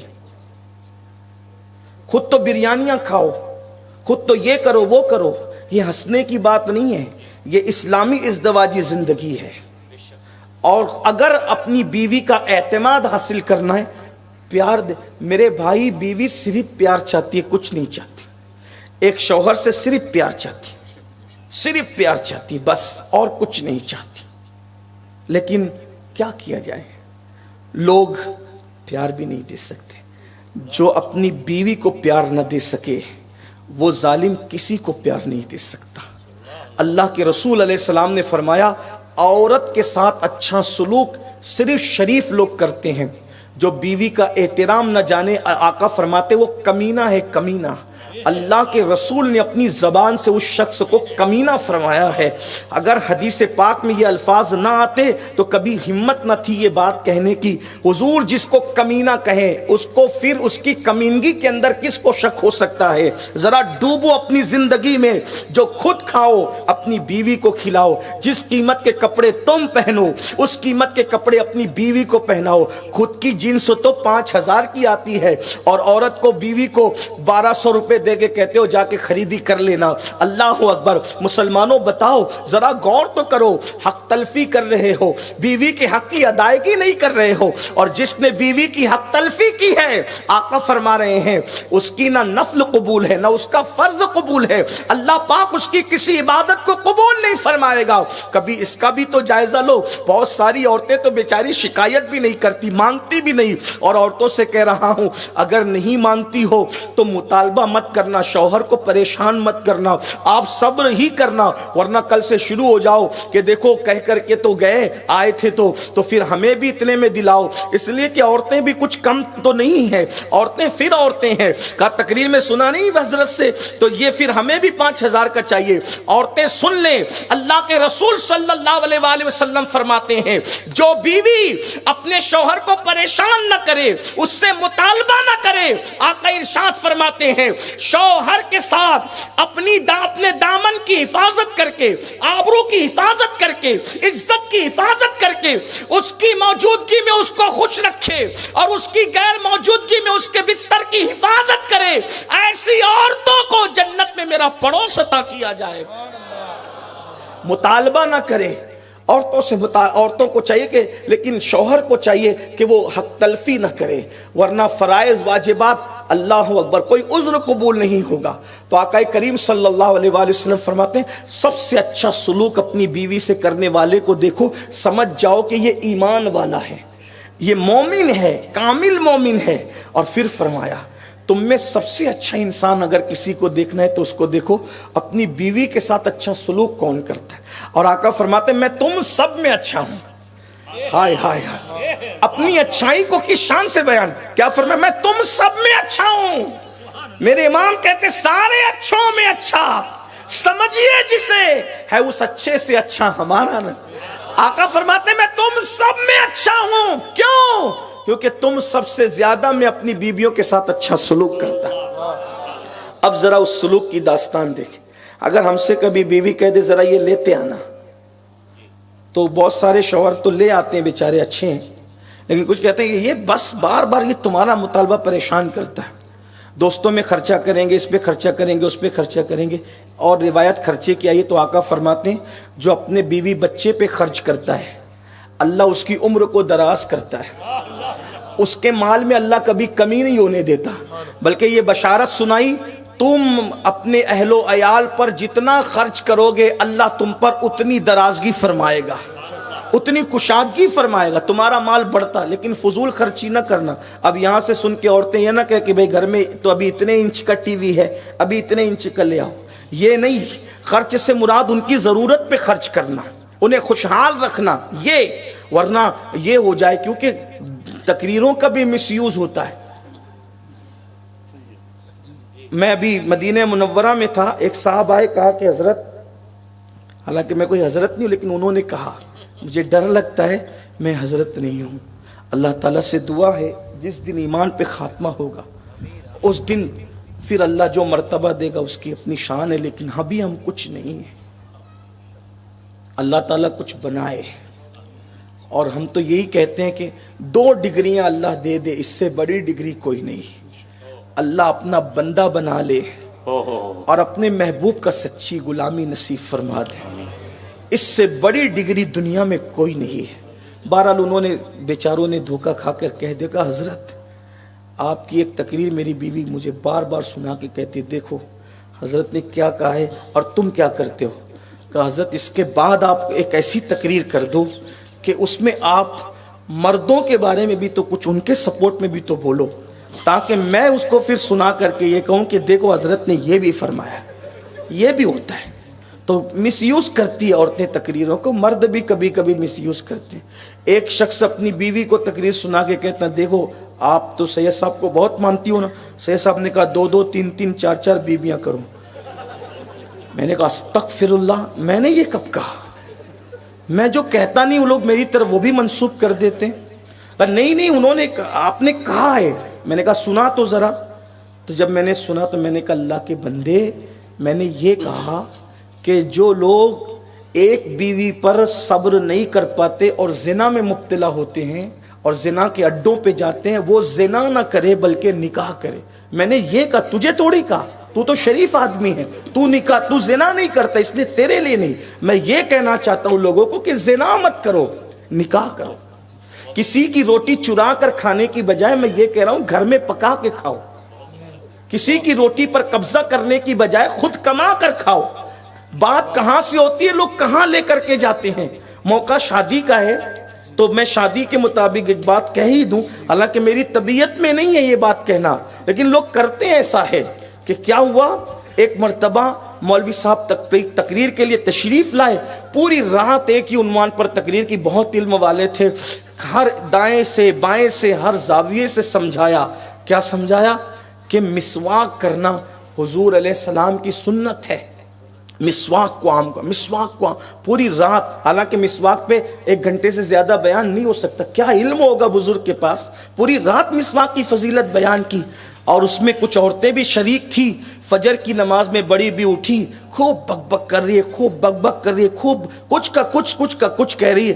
گھر کی بہو بیٹیوں نے کہا بڑی اماں ہوا کیا آپ کو کہ وضو کرتے وقت چپ رہنا چاہیے یا اللہ کا ذکر کرنا چاہیے, یہ کیا بات بار بک بک بک بک بک بک کر رہی ہو. تو بڑی بی نے کہا کہ رات کو مولوی صاحب کا بیان سنا نہیں, بے عملو تم عمل نہیں کرو گے تو کون عمل کرے گا, میں عمل کر رہی ہوں. تو کہا کیا؟ کہا مولوی صاحب نے رات میں پوری رات دلیل دے دے کر سمجھایا کہ بکواس کرو بکواس کرو بکواس.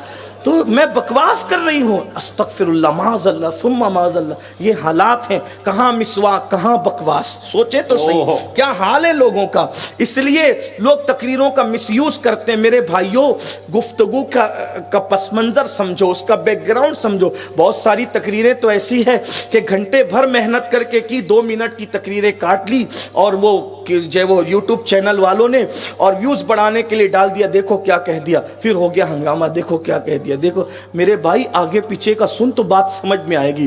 یہ 2 منٹ کی 3 منٹ کی شارٹ کلپوں کے چکر میں مقررین بھی جو ہے بیچارے لایانی ہوتے جا رہے ہیں, بے اعتبار ہوتے جا رہے ہیں, غیر مستند ہوتے جا رہے ہیں. تو اللہ کے بندوں, کم از کم معاملے کو صحیح سے سمجھو. تو عرض یہ کر رہا تھا, بات جو ہے وہ کتنی خوبصورت طرف چلی کہ اللہ کے رسول صلی اللہ علیہ وآلہ وسلم کیا سلوک فرماتے ہیں اپنی ازواج کے ساتھ, کیا انداز ہے حضور علیہ السلام کا, کتنا خوبصورت ہے. بیوی اگر آج کل مطالبہ کرے تو لوگ جھڑک دیتے ہیں, چھوڑو یار بس نہیں کرنا, تمہیں تو بار بار یہی پڑتی.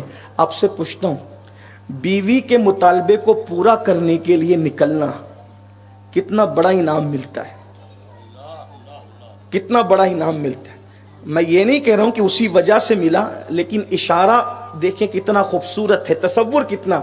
حضرت موسیٰ علیہ السلام کی بیوی, شکم میں درد ہے, بچے کی ولادت کا وقت قریب ہے, ٹھنڈی سے ٹھٹر رہی ہے, جنگل ہے, جنگل میں حضرت موسیٰ علیہ السلام کی بیوی کہتی ہے کتنی ٹھنڈی لگ رہی ہے موسیٰ, اگر آگ تاپنے کو مل جائے تو مجھے راحت ہو.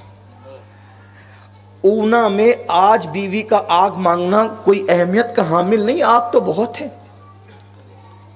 جس قوم کے سینے میں حسد کی آگ جل رہی, اس قوم کے گھروں میں آگ کیوں نہیں مل سکتی؟ آگ تو بہت ہے. لوگوں کی زبان پر آگ ہے, لوگوں کی آنکھوں میں آگ ہے, لوگوں کے سینوں میں آگ ہے, گھروں میں آگ کیوں نہ ملے؟ 24 گھنٹے آگ آپ کو اویلیبل ملے گی, ہاں پھول نہیں ملیں گے, رحمت کی برسات نہیں ملے گی. لیکن یہ اس دور کی بات ہے کہ مغرب کے بعد چولہے بجھا دیے جاتے تھے. شام ہونے کے بعد آگ کا کوئی تصور نہیں تھا. جب بستی میں آگ نہ ملے تو جنگل میں آگ کہاں سے ملے؟ لیکن بیوی نے مطالبہ کیا جنگل میں کہ اگر آگ مل جائے تو اچھا.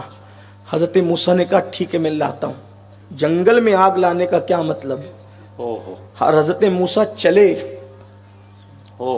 بیوی کی خاطر آگ لینے کو, اور قدرت نے جو جلوہ دکھایا وہ آگ کے شعلے کی شکل ہی میں تھا, حالانکہ وہ آگ نہ تھی. لیکن گئے تھے کس لیے؟ بیوی کا مطالبہ پورا کرنے کے لیے گئے تھے.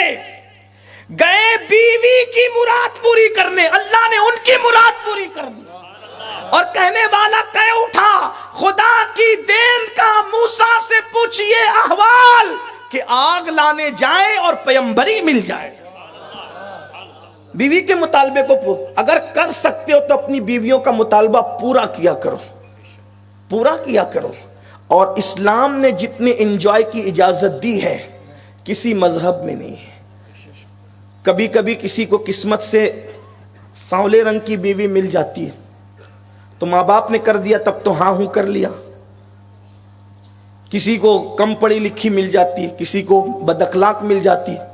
لیکن جب دولت آ گئی، شہرت آ گئی، کچھ پوزیشن آ گئی تو وہ سانولی سی بیوی سے نفرت ہوتی ہے، یار اس کے ساتھ کہاں زندگی گزار. یاد رکھنا یہ بہت بڑا ظلم ہے. ہمیں ایک دوسرے، ہم لوگ کلر سے پیار نہیں کرتے، ہم انسان سے پیار کرتے. عظمت انسان بہت بڑی چیز ہے، احترام انسانیت بڑی چیز ہے. کلر تو آتے جاتے رہتے ہیں، چمڑیاں تو رنگ بدلتی رہتی ہے، لیکن انسانیت بہت بڑی چیز، اکرام انسانیت. اللہ کے رسول علیہ الصلوۃ والتسلیم کی حدیث سن لے، بہت خوبصورت. حضرت ابو ہریرہ رضی اللہ تعالیٰ عنہ کو حضور علیہ السلام نے بہت وصیتیں فرمائی. میں سمجھتا ہوں کہ 100 سے زائد وصیتیں حضور نے فرمائی. وہ وصیتیں حضرت ابو ہریرہ کے ذریعے سے امام حسن بصری تک آئی جی. اور امام حسن بصری اس کا پرچار کرتے تھے. اس میں سے ایک حضور کی وصیت سن لیں. کیا بات کہی میرے آقا نے، توجہ ہے آپ کی، بہت قیمتی بات. آقا فرماتے ہیں ابو ہریرہ اگر تم جبریل اور میکائیل کی طرح بھی عبادت کر لو تو تمہیں کوئی فائدہ نہیں پہنچے گا جب تک کہ تم اللہ کے لیے محبت کرنا نہ سیکھو. اگر بیوی خوبصورت ہے اور محبت کی، توجہ بہنوں کی بھی توجہ، شوہر خوبصورت اور محبت کی تو آپ کی محبت تو خوبصورتی کی وجہ سے ہوئی، اللہ کی وجہ سے کہاں ہوئی؟ نقشہ کھڑا ہے، ہونٹ ایسے ہیں، گال ایسے ہیں، یہ ایسا ہے، وہ ویسا ہے، تو یہ تو آپ نے کلر کی وجہ سے کیا نا، یہ تو آپ نے حسن کی وجہ سے کیا نا.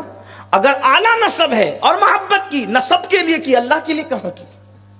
اگر دولت کی بنیاد پر محبت کی، دولت کی وجہ سے محبت کی، اللہ کے لیے کہاں کی؟ اور یاد رکھنا اللہ کے یہاں دولت کی محبت، نسب کی محبت، نسب سے مراد معاذ اللہ حضور کے نسب کی طرف اشارہ نہیں کر رہا ہوں، اس نسب سے تو ہمیں باضابطہ طور پر ایک الگ سے حکم آیا ہے محبت کا. لا اسألکم علیہ اجرا، آپ اس کو وہاں قیاس نہ فرمائیں. یہاں پر ایک عام انسان کے نسب کی بات کر رہا ہوں، اعلیٰ نسبی کی بات کر رہا ہوں. ورنہ قربان حضور کے نسب سے محبت تو ایمان کی نشانی ہے، ایمان کی علامت ہے، ایمان کی پہچان ہے، جنت میں داخل ہونے کا سبب ہے. حتیٰ کہ آقا فرماتے ہیں جو میرے نسب سے محبت کرے، میری آل سے محبت کرے، جنت کے جس درجے میں میں محمد رہوں گا اسی درجے میں میری آل سے محبت کرنے والے رکھیں. سبحان اللہ. وہ ایک الگ سا عنوان ہے. لیکن یہاں جو آپ ایک دوسرے سے اعلیٰ نسبی کی بنیاد پہ محبت کر، اللہ کے لیے محبت کہاں ہوئی؟ حسن کی وجہ سے محبت کر رہے ہو، اللہ کے لیے محبت کہاں ہوئی؟ تو پھر اور جو محبت اللہ کے لیے نہیں ہے، پھر وہ محبت کا کوئی ثواب بھی نہیں، کوئی اجر بھی نہیں ہے. اور جو اللہ کے لیے محبت ہو، پھر رنگ کیسا ہو، چال ڈھال کیسی ہو، اخلاق کیسا ہو، کردار کیسا ہو، کچھ بھی ہو، پھر یہ سوچے نا یار اس کی صورت اچھی نہیں ہے لیکن میرے اللہ تو حسن والا ہے نا، وہ تو حسن کو پیدا کرنے والا ہے نا. اور جو اللہ کے لیے محبت کرے گا اللہ اس کو وہ مقام دے گا کہ قیامت کے دن اس کا مرتبہ دیکھ کر انبیاء اور شہداء بھی رشک کریں گے اور کہیں گے مولا یہ کون لوگ ہیں؟ ارشاد ہوگا یہ وہ لوگ ہیں، نہ نبی ہے، نہ شہید ہے، نہ ولی ہے، یہ وہ لوگ ہیں جو میرے لیے ایک دوسرے سے محبت کیا کرتے تھے، اللہ کے لیے ایک دوسرے سے پیار کیا کرتے تھے. تو اس لیے بھی تو پیار کرنا سیکھو کہ اللہ راضی ہو جائے، اللہ خوش ہو جائے.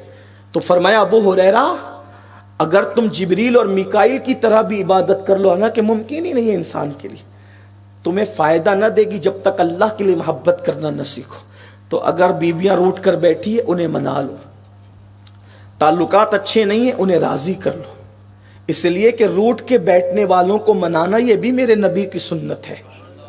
ازدواجی زندگی کو خوبصورت بنا لو. ورنہ قیامت کے دن کوئی عمل کام نہیں ہے. آقا فرما رہے ہیں بلکہ اللہ اکبر، آقا علیہ السلام فرماتے ہیں اگر کسی نے مرغی پالی ہے، مرغی پالی ہے اور وہ دن بھر میں اس کو دانہ پیش نہ کرے، مرغی کا حق ادا نہ کرے، تو قیامت کے دن اللہ کی بارگاہ کے اندر اس کی پکڑ ہوگی.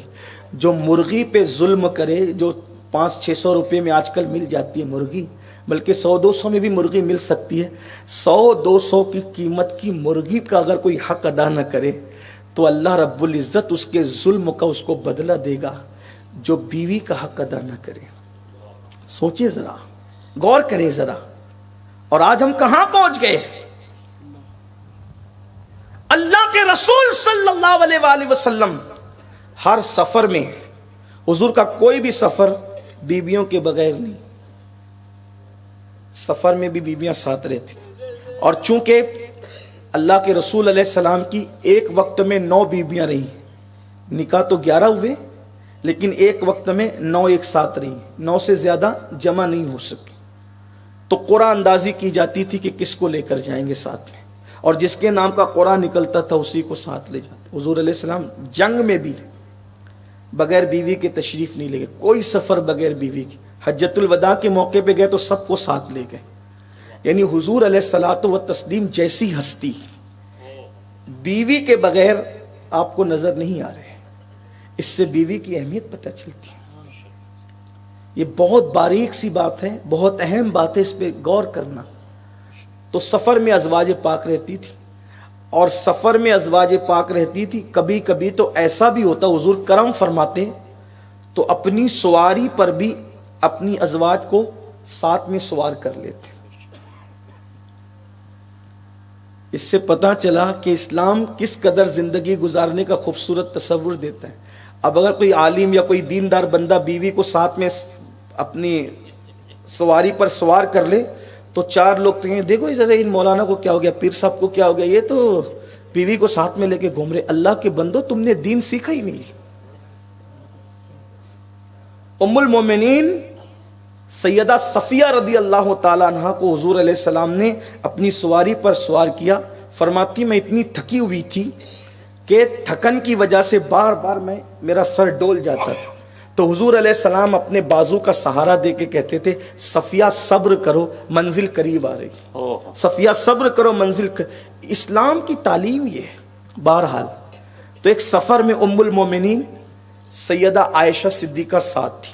اسی بھی بات اب میں مکمل کرتا ہوں. ام المومنین سیدہ عائشہ صدیقہ حضور کی تمام ازواج میں سب سے چہیتی بیوی جو تھی وہ ام المومنین سیدہ خدیجۃ الکبریٰ تھی. آپ کا پردہ ہو گیا. اچھا، جب تک سیدہ خدیجہ حیات رہی، اب ذرا یہاں بھی ایک بات سن لیں. سیدہ خدیجہ جب تک حیات رہی، حضور علیہ السلام نے ان کی موجودگی میں دوسرا نکاح نہیں فرمایا، بلکہ دوسرے نکاح کی کبھی بات بھی نہیں ہوئی. وجہ اس لیے کہ مکۃ المکرمہ کی زندگی تھی اور حضور علیہ السلام کی زندگی سب کے سامنے تھی. اور ام المومنین سیدہ خدیجۃ الکبریٰ تھی بہت خوبصورت.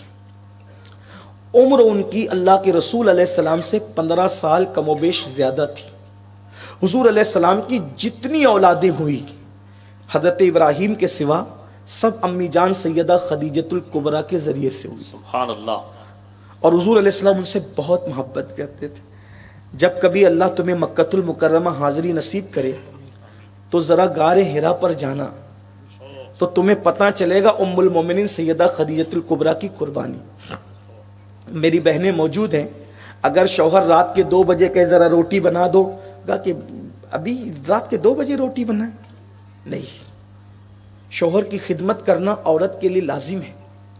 ایسا ہوتا نہیں ہے، لیکن کبھی کبھی اہمیت بتانے کے لیے بات کہی جاتی ہے. فرمایا اگر مرد کی ایک ناک سے خون کی دھار نکل آئے اور دوسری ناک سے پیپ کی دھار نکل آئے اور عورت اس کو زبان سے چاٹ کر صاف کرے تو بھی شوہر کا حق ادا نہیں کر سکتی.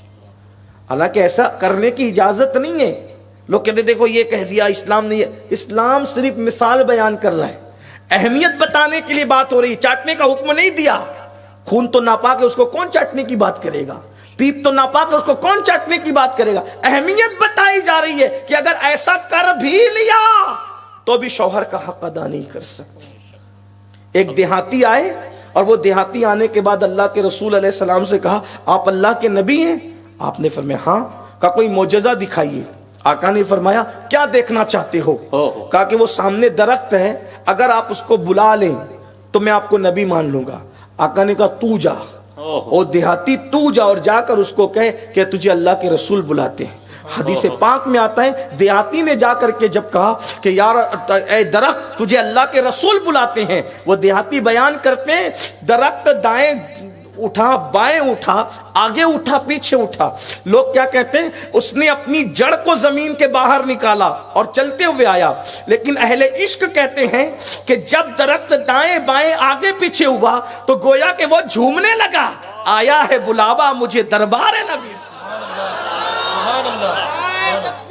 ظاہری نظر میں دیکھنے والے کہہ رہے جڑ نکال رہا ہے، عاشق کہہ رہے کہ آقا نے بلایا ہے تو جھومتے جھومتے آ رہا ہے۔ دیہاتی نے کہا چل تجھے اللہ کے رسول بلاتے ہیں، تو اس نے اللہ اکبر حاضری دی، اور جب اس نے یہ منظر دیکھا دیہاتی نے تو کہنے لگا آپ اللہ کے رسول ہیں، بس اس سے زیادہ میں کچھ نہیں دیکھنا چاہتا۔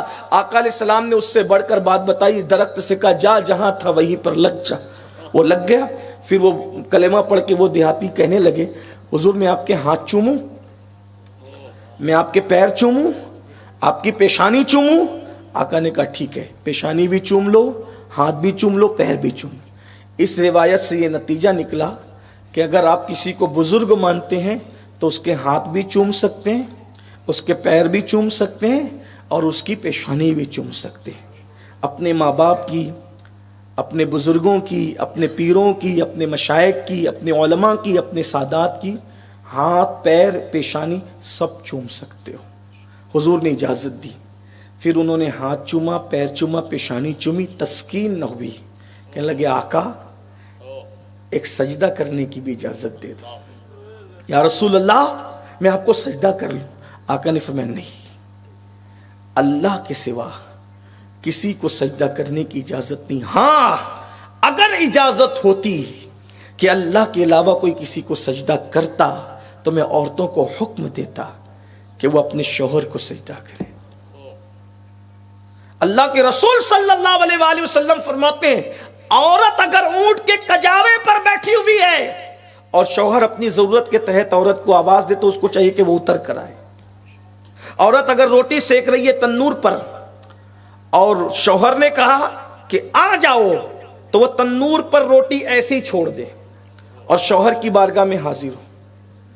قیامت کے دن عورت سے سب سے پہلا سوال ہوگا نماز کے بارے میں، اور دوسرا سوال ہوگا شوہر کے حق کے بارے میں، شوہر کے کیا حقوق ادا کیے۔ اور یہاں تک فرمایا عورت پر شوہر کا حق اس کے ماں باپ سے بھی زیادہ ہے، یعنی ماں باپ کے جو حقوق ہیں عورتوں پر اس سے زیادہ شوہر کا حق ہے۔ شوہر کے ساتھ اس کو حقوق کی ادائیگی کی کوشش کرنا چاہیے۔ تو ام المومنین سیدہ خدیجۃ الکبریٰ دن میں کبھی 1 مرتبہ اور دن میں کبھی 2 مرتبہ غار حرا پر جاتی اور حضور علیہ السلام کو کھانا پہنچاتی۔ کبھی جائیے گا، آپ نے تاج محل تو محبت کی نشانی کے طور پہ دیکھا ہے، ذرا غار حرا کو بھی سیدہ خدیجہ کی قربانی کے طور پہ دیکھنے کی کوشش کرے۔ پتہ چلتا ہے جب میں پہنچا غار حرا پر تو یقین جانے کہ تقریباً 5-6 مرتبہ تو بیٹھنا پڑا مجھے۔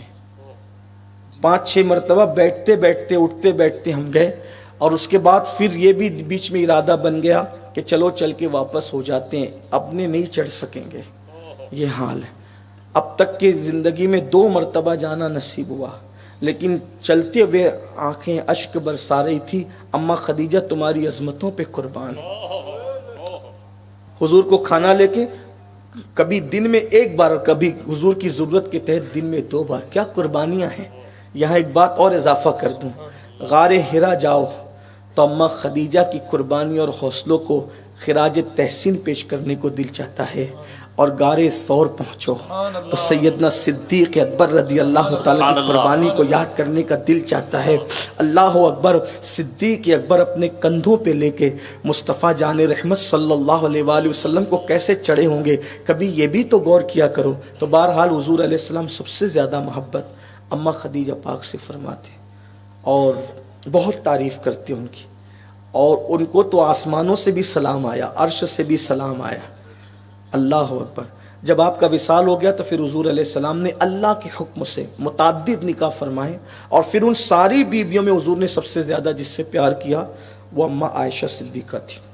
بہت محبت کرتے تھے اماں عائشہ پاک سے، بلکہ حضور اکرم صلی اللہ علیہ وآلہ وسلم ام المومنین سیدہ ام سلمہ سے کہتے تھے، ام سلمہ عائشہ کے بارے میں میرا دل نہ دکھایا کرو، کیونکہ عورتوں میں جب وہ ایک شوہر کی متعدد عورتیں ہوتی ہیں، یعنی جسے لوگ سوکنے کہتے ہیں، تو سوکنے ایک دوسرے پہ رشک کرتی ہیں، تو رشک کی کیفیت کی بنیاد پہ کبھی کبھی حضرت ام سلمہ شکایت کرتی تھی، تو فرماتے تھے کہ اس کی وجہ سے میرا دل نہ دکھائے گا۔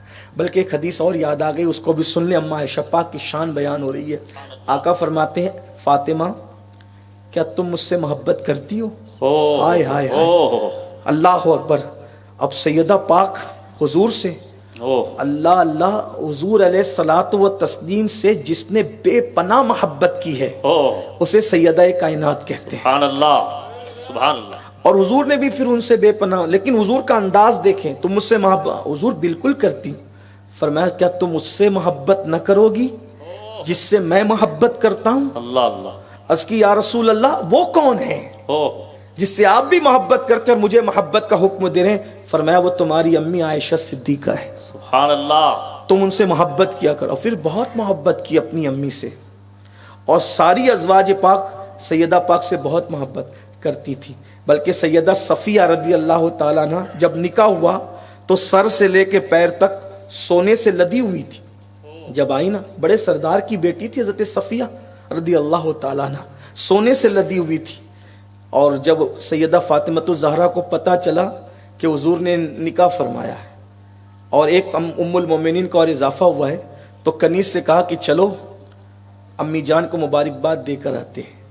اور جب حضرت صفیہ کے حجرے میں پہنچی مبارکباد دینے کے لیے تو لوگوں نے عرض کیا رسول اللہ اپنی شہزادی سے بہت پیار کرتے ہیں، ان کے لیے اٹھ کے کھڑے ہو جاتے ہیں۔ بتانے والوں نے بتایا تو سیدہ فاطمہ الزہرا جب آئی تو سیدہ صفیہ استقبال کے لیے کھڑی ہوئی اور کہا شہزادی رسول میں آپ کو کیا پیش کر سکتی ہوں تحفے میں؟ میرے پاس تو کچھ ہے نہیں، البتہ آج میرے پاس یہ جتنا سونا میں نے پہن رکھا ہے یہ سب میں اتار کر آپ کی خدمت میں پیش کرتی ہوں، آپ اس کو قبول فرما لیں۔ سیدہ فاطمہ الزہرا نے اس کو فوراً قبول کیا، اور قبول کرنے کے بعد اسی جگہ بغیر توقف کے فرمایا لے جاؤ اور اسے بیچ کر مدینے کے غریبوں میں تقسیم کر۔ سبحان اللہ، سبحان اللہ، سبحان اللہ۔ یہ بہت محبتوں کا ماحول تھا حضور علیہ السلام کے گھر میں، بہت پیار کا ماحول تھا۔ تو ایک سفر تھا، اس سفر میں اللہ کے رسول علیہ السلام نے اپنے ساتھ ام المومنین سیدہ عائشہ صدیقہ کو لیا۔ جب قافلہ چلتا تھا تو قافلہ رکتا تھا، منصوبے کے مطابق قیام کرتا تھا۔ ام المومنین سیدہ عائشہ صدیقہ اور خواتین جو تھی وہ کجاوے میں بیٹھ، پالکی جس کو ہم کہتے ہیں، وہ پالکیاں اونٹوں پہ رکھی ہوتی تھی اور عورتوں کا پردے کا مکمل انتظام ہوتا تھا، وہ اس میں بیٹھتی تھی۔ قافلہ رکا، رکنے کے بعد کیا ہوا کہ اونٹ سے اترتے، جیسے اونٹ بٹھایا جا رہا تھا تو ام المومنین اونٹ سے اترتے وقت اتری تو آپ کا ہار گلے سے ٹوٹ کر کے اونٹ کے نیچے گر گیا اور اس کے اوپر اونٹ بیٹھ گیا۔ اب ام المومنین کو جب احساس ہوا کہ ہار میرا، اور اتفاق کی بات اماں عائشہ صدیقہ کی وداعی کے وقت، وداعی سمجھتے ہیں نا، جب بیٹی باپ کے گھر سے رخصت ہوتی ہے شوہر کے گھر، تو اس وقت ان کی امی جان نے، حضرت سیدہ عائشہ صدیقہ کی امی جان نے وہ ہار تحفے میں دیا تھا۔ اور عورتیں اس بات کو زیادہ محسوس کرے گی میری بات کو کہ وداعی کے وقت جو تحفہ ماں باپ کے گھر سے ملتا ہے عورتیں اس کو بہت دل و جان سے عزیز رکھتی ہے، عورتوں کی فطرت ہے۔ تو ام المومنین سیدہ عائشہ صدیقہ رضی اللہ تعالیٰ عنہ کا ہار جو ہے وہ ٹوٹ کر کے گر گیا۔ اب آپ کے گلے کی طرف آپ کا ہاتھ پہنچا تو کہا میرا ہار، تو اللہ کے رسول سے عرض کی یا رسول اللہ میرا ہار گم ہو گیا۔ اس پر مہربان لوگ بہت باتیں بناتے ہیں، اور کہتے ہیں کہ حضور کو تو اپنی بیوی کے ہار کا پتہ نہیں، اور تمہاری ہار ہے، اس میں بہت ساری چیزیں ایسی ہوتی ہے کہ معلوم ہوتا ہے، بہت ساری چیزیں ایسی ہوتی ہے معلوم ہوتا ہے مگر کسی حکمت کے تحت توجہ ہٹا لی جاتی ہے۔ کہتے ہیں وہ علم غیب نہیں، علم غیب نہیں، ہار نہیں پتہ، ہار نہیں پتہ۔ نادان کلمہ پڑھتا ہے اور توہین کے راستے نکالتا ہے۔ ارے بے شمار مرتبہ ایسا ہوتا ہے ملا جی کہ آپ اپنی تجوری کی چابی، بائک کی چابی اپنی جیب میں رکھ لیتے ہیں، پھر کہتے ہیں میری بائک کی چابی کدھر گئی؟ تو کیا آپ کو پتا نہیں کہ بائک کی چابی جیب میں؟ ارے خود رکھا تو معلوم نہیں، معلوم تھا توجہ نہیں تھی، معلوم تھا توجہ۔ تو کبھی کبھی آقا فرماتے ہیں میں بھولتا نہیں ہوں، کسی حکمت کے تحت مجھے بھلا دیا جاتا ہے، اور وہ بھلانے میں بھی حکمت ہوتی ہے۔ تو بہرحال اس پہ بڑی باتیں کی گئی۔ تو ہار جب آقا سے اس کے حضور میرا ہار، آقا علیہ السلام نے فرمایا ہار ڈھونڈو۔ سب لوگ معاشہ کا ہار ڈھونڈو، اب ہار ملتا کہاں؟ کیوں؟ اس لیے کہ جہاں ہار گرا ہے اس پہ اونٹ بیٹھ چکا ہے، تو ہار ملنا کہاں ہے؟ اب وہ چوری تو ہو نہیں سکتا تھا، اس لیے کہ وہاں وہ لوگ تھے کہ روئے زمین نے اور چشم فلک نے انبیاء کے بعد اس سے بہتر جماعت دیکھی نہیں، وہ سب صحابہ تھے۔ اندازہ کریں غریب نواز سرکار کی نظر کے بارے میں بابا کتب فرماتے ہیں اکثر سرکار غریب نواز آنکھیں بند کر کے بیٹھتے تھے، اور ہفتے میں کبھی کبھی یا کسی دن آنکھ کھول لیتے تھے، جس پہ نظر پڑ جاتی تھی ولایت کا مقام دے۔ جب غریب نواز کی نظر کا یہ عالم ہے تو غریب نواز کو غریب نواز بنانے والے مصطفیٰ جان رحمت کی نظر کا عالم کیا؟ سبحان اللہ، اندازہ فرمائیں۔ اسی لیے صحابہ پر گفتگو کرنے سے پہلے حضور کی نگاہ کا بھی تصور کر لیا کرو۔ بہت اچھا۔ جب غریب نواز کی نگاہیں یہ بنا سکتی ہے تو نگاہیں مصطفیٰ کیا بنا سکتی ہے؟ مصطفیٰ جان رحمت کی نگاہوں کا کمال کیا ہے؟ نادان اگر وہ یافور جیسے دراز گوش پر پڑ جائے تو اللہ تبارک و تعالیٰ اسے بھی جانوروں میں ممتاز کر دیتا ہے۔ اگر وہ قصوہ جیسی اونٹنی پر پڑ جائے اللہ اسے اونٹنیوں میں ممتاز کر دیتا ہے، حتیٰ کہ اگر سوکھے تنے کو صحبت عطا کر دے تو سوکھا تنا بھی درختوں میں ممتاز ہو جاتا ہے۔ اگر احد پہ توجہ کریں وہ پہاڑوں میں ممتاز ہو جاتا ہے، جب پہاڑ پہ توجہ ہو تو وہ پہاڑ میں ممتاز ہے، درخت کے تنے پہ توجہ ہو تو وہ درختوں میں ممتاز ہے، گدھے پہ توجہ ڈال دے تو وہ جانوروں میں ممتاز ہو جائے، اونٹنی پہ توجہ ڈال دو تو پھر وہ اونٹنیوں میں ممتاز ہو جائے، تو پھر حضور کسی انسان پہ توجہ ڈال دے تو پھر وہ امتحان انسانوں میں کیوں ممتاز نہ ہو جائے؟ امام کہتے ہیں تن من دھن تیرے قدم پروارے، کیا نصیبیں ہیں تیرے یاروں کے، جس مسلمان نے دیکھا انہیں ایک نظر اس نظر کی بصارت پہ لاکھوں سلام۔ سبحان اللہ، اس لیے میری ایک گزارش ہے، کسی کو بھی کسی بھی صحابی کے لیے ہلکی بات کرتے دیکھو، کسی کو بھی فوراً اس سے کنارہ لے لو، کیونکہ آج وہ کسی بھی صحابی پر بات کر رہا ہے کل وہ ضرور سیدنا صدیق اکبر پہ بات کرے گا۔ یعنی دروازہ چھوٹی گستاخیاں بڑی کی طرف لے جاتی ہے۔ اور یہ بھی یاد رکھنا اگر ایمان بچانا ہے تو حضور سے جن چیزوں کو نسبت ہے ان کی تعظیم ہم پہ فرض ہے، جس سے بھی نسبت ہو۔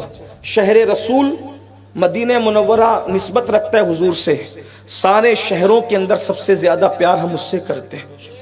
حضور علیہ السلام کی نالین حضور سے نسبت رکھتی ہے، ہم کسی تاج سے اتنا پیار نہیں کر سکتے جتنا نالین مصطفیٰ سے نسبت ہے حضور سے۔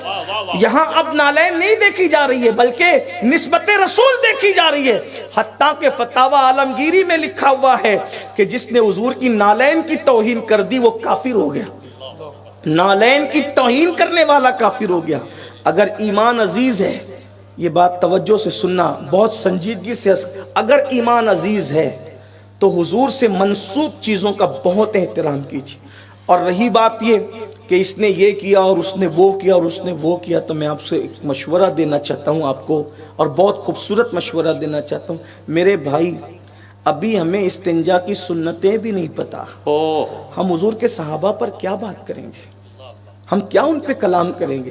ہم غوث و خواجہ غریب نواز کے بارے میں کوئی بات بولنے سے ڈرتے ہیں تو یہ وہ لوگ ہیں کہ جو اقطاب اغواس ابدال سے افضل ہے، کسی کو بات کرتے ہلکی بات کبھی نہ کرو. ہاں اگر کوئی بات ایسی آپ کے سامنے آتی ہے کہ کچھ باتیں کہیں سے ہوئی ہے تو ہمیں فیصلہ کرنے کی ضرورت نہیں. ہمیں حکم دیا, اللہ کے رسول نے فرمایا اللہ اللہ اصحابی, کہ میرے صحابہ کے بارے میں تمہیں اللہ کی یاد دلاتا ہوں.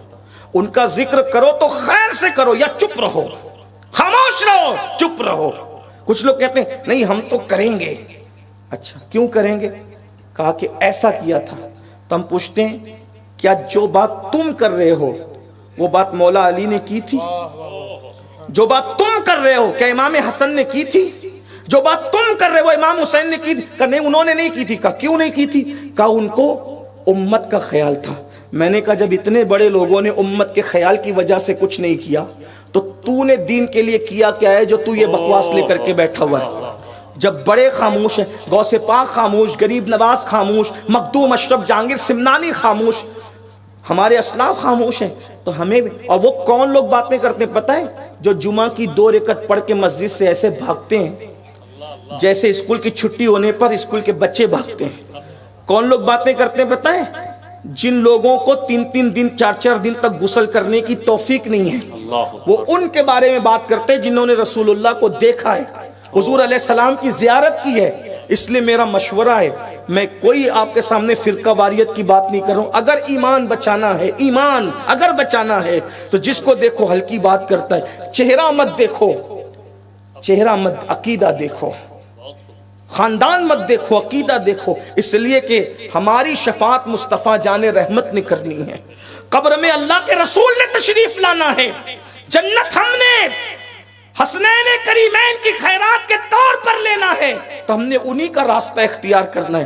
آج کل کچھ نابالغ محققین اور نابالغ مفکرین اور نوزائیدہ اللہ اکبر تحقیق کرنے والے ٹی ویوں پر آ کر کے کبھی صحابہ کے بارے میں بکواس کرتے ہیں اور کبھی اہل بیت کے بارے میں, اور لوگ انہی کی باتوں کو دہرانے لگتے ہیں. میں کہتا ہوں کہ آپ ان چھوٹ بھائیوں کی باتوں کو جو دہرا رہے ہو, کبھی یہ باتیں سرکار غوث پاک نے کی؟ آپ کی کتابوں کے اندر ملتی ہے. غوث پاک یوں ہی چلے گئے, فتح الغیب نہیں ہے, غنیت الطالبین نہیں ہے, الفتح الربانی نہیں ہے, خطوط غوث اعظم نہیں ہے, ملفوظات غوث اعظم نہیں ہے. کیا ان بزرگوں نے کی؟ غریب نواز نے کی, وارث پاک نے کی, مخدوم اشرف جہانگیر سمنانی نے کی. یہ بزرگ ہمیں بے سہارا چھوڑ کر نہیں گئے. دور حاضر کے فتنوں میں بڑا فتنہ یہ ہے کہ 2 طبقے آج ہمارے سماج کو, ہمارے مسلک کو جو ہے وہ دیمک کی طرح چاٹ رہے. ایک تو وہ طبقہ ہے جو اہل بیت کے فضائل سننا نہیں چاہتا, اور ایک تو وہ طبقہ ہے جو صحابہ کی عظمت کو برداشت نہیں کرتا. واللہ ہمارا تعلق نہ ان خارجیوں سے ہے, نہ ان رافضیوں سے ہے, نہ ان ناسبیوں سے ہے. ہم کچھ نہیں دیکھتے, ہم تو نسبت مصطفیٰ دیکھتے ہیں. یا رسول اللہ آپ بے مثال ہیں, آپ کے گھر والے بھی بے مثال ہیں, آپ بے مثال ہیں, آپ کے در والے بھی بے مثال ہیں. نعرہ تکبیر. جب سرکار غوث پاک کے بارے میں یہ کہتے ہو تو اس سے در سے سگ اور سگ سے مجھ کو نسبت.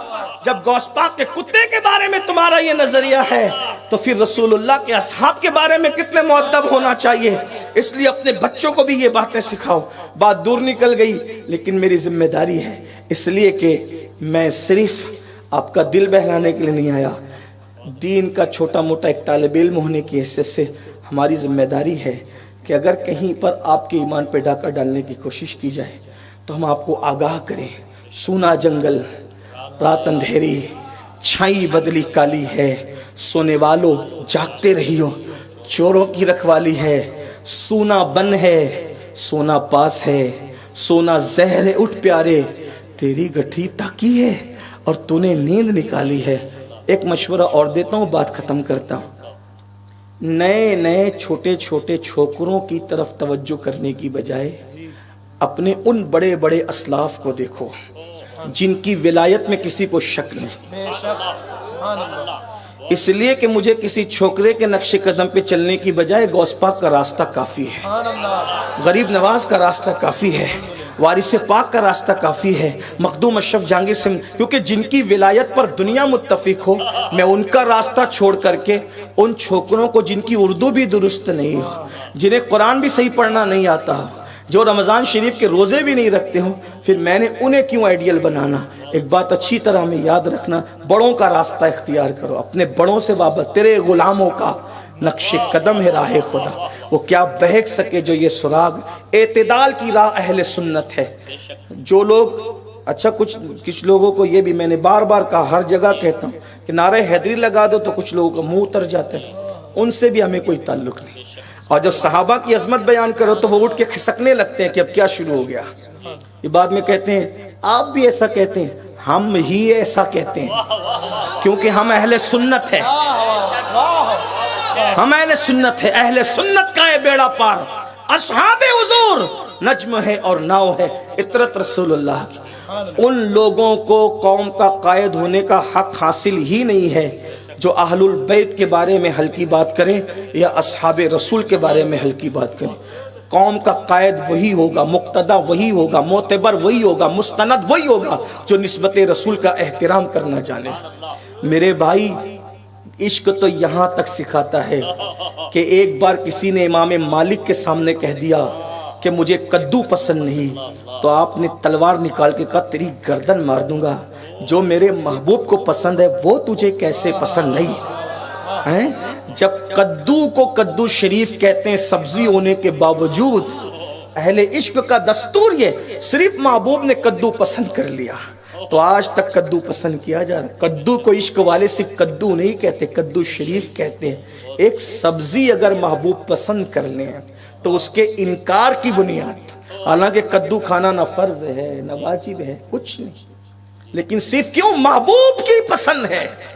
امام مالک نے فرمایا توبہ کر، جب تک توبہ نہیں کرے گا چھوڑوں گا نہیں۔ یہ عشق والوں کا مزاج تھا۔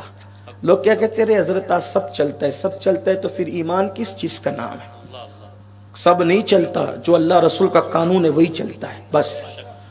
تو بات دور نکل گئی کہ عرض کر رہا تھا چوری تو ہو سکتا نہیں تھا، وہ ہار اونٹ کے نیچے چھپ گیا تھا، سب ڈھونڈ رہے ہیں اما عائشہ پاک کا ہار، اور دیر ہو رہی ہے۔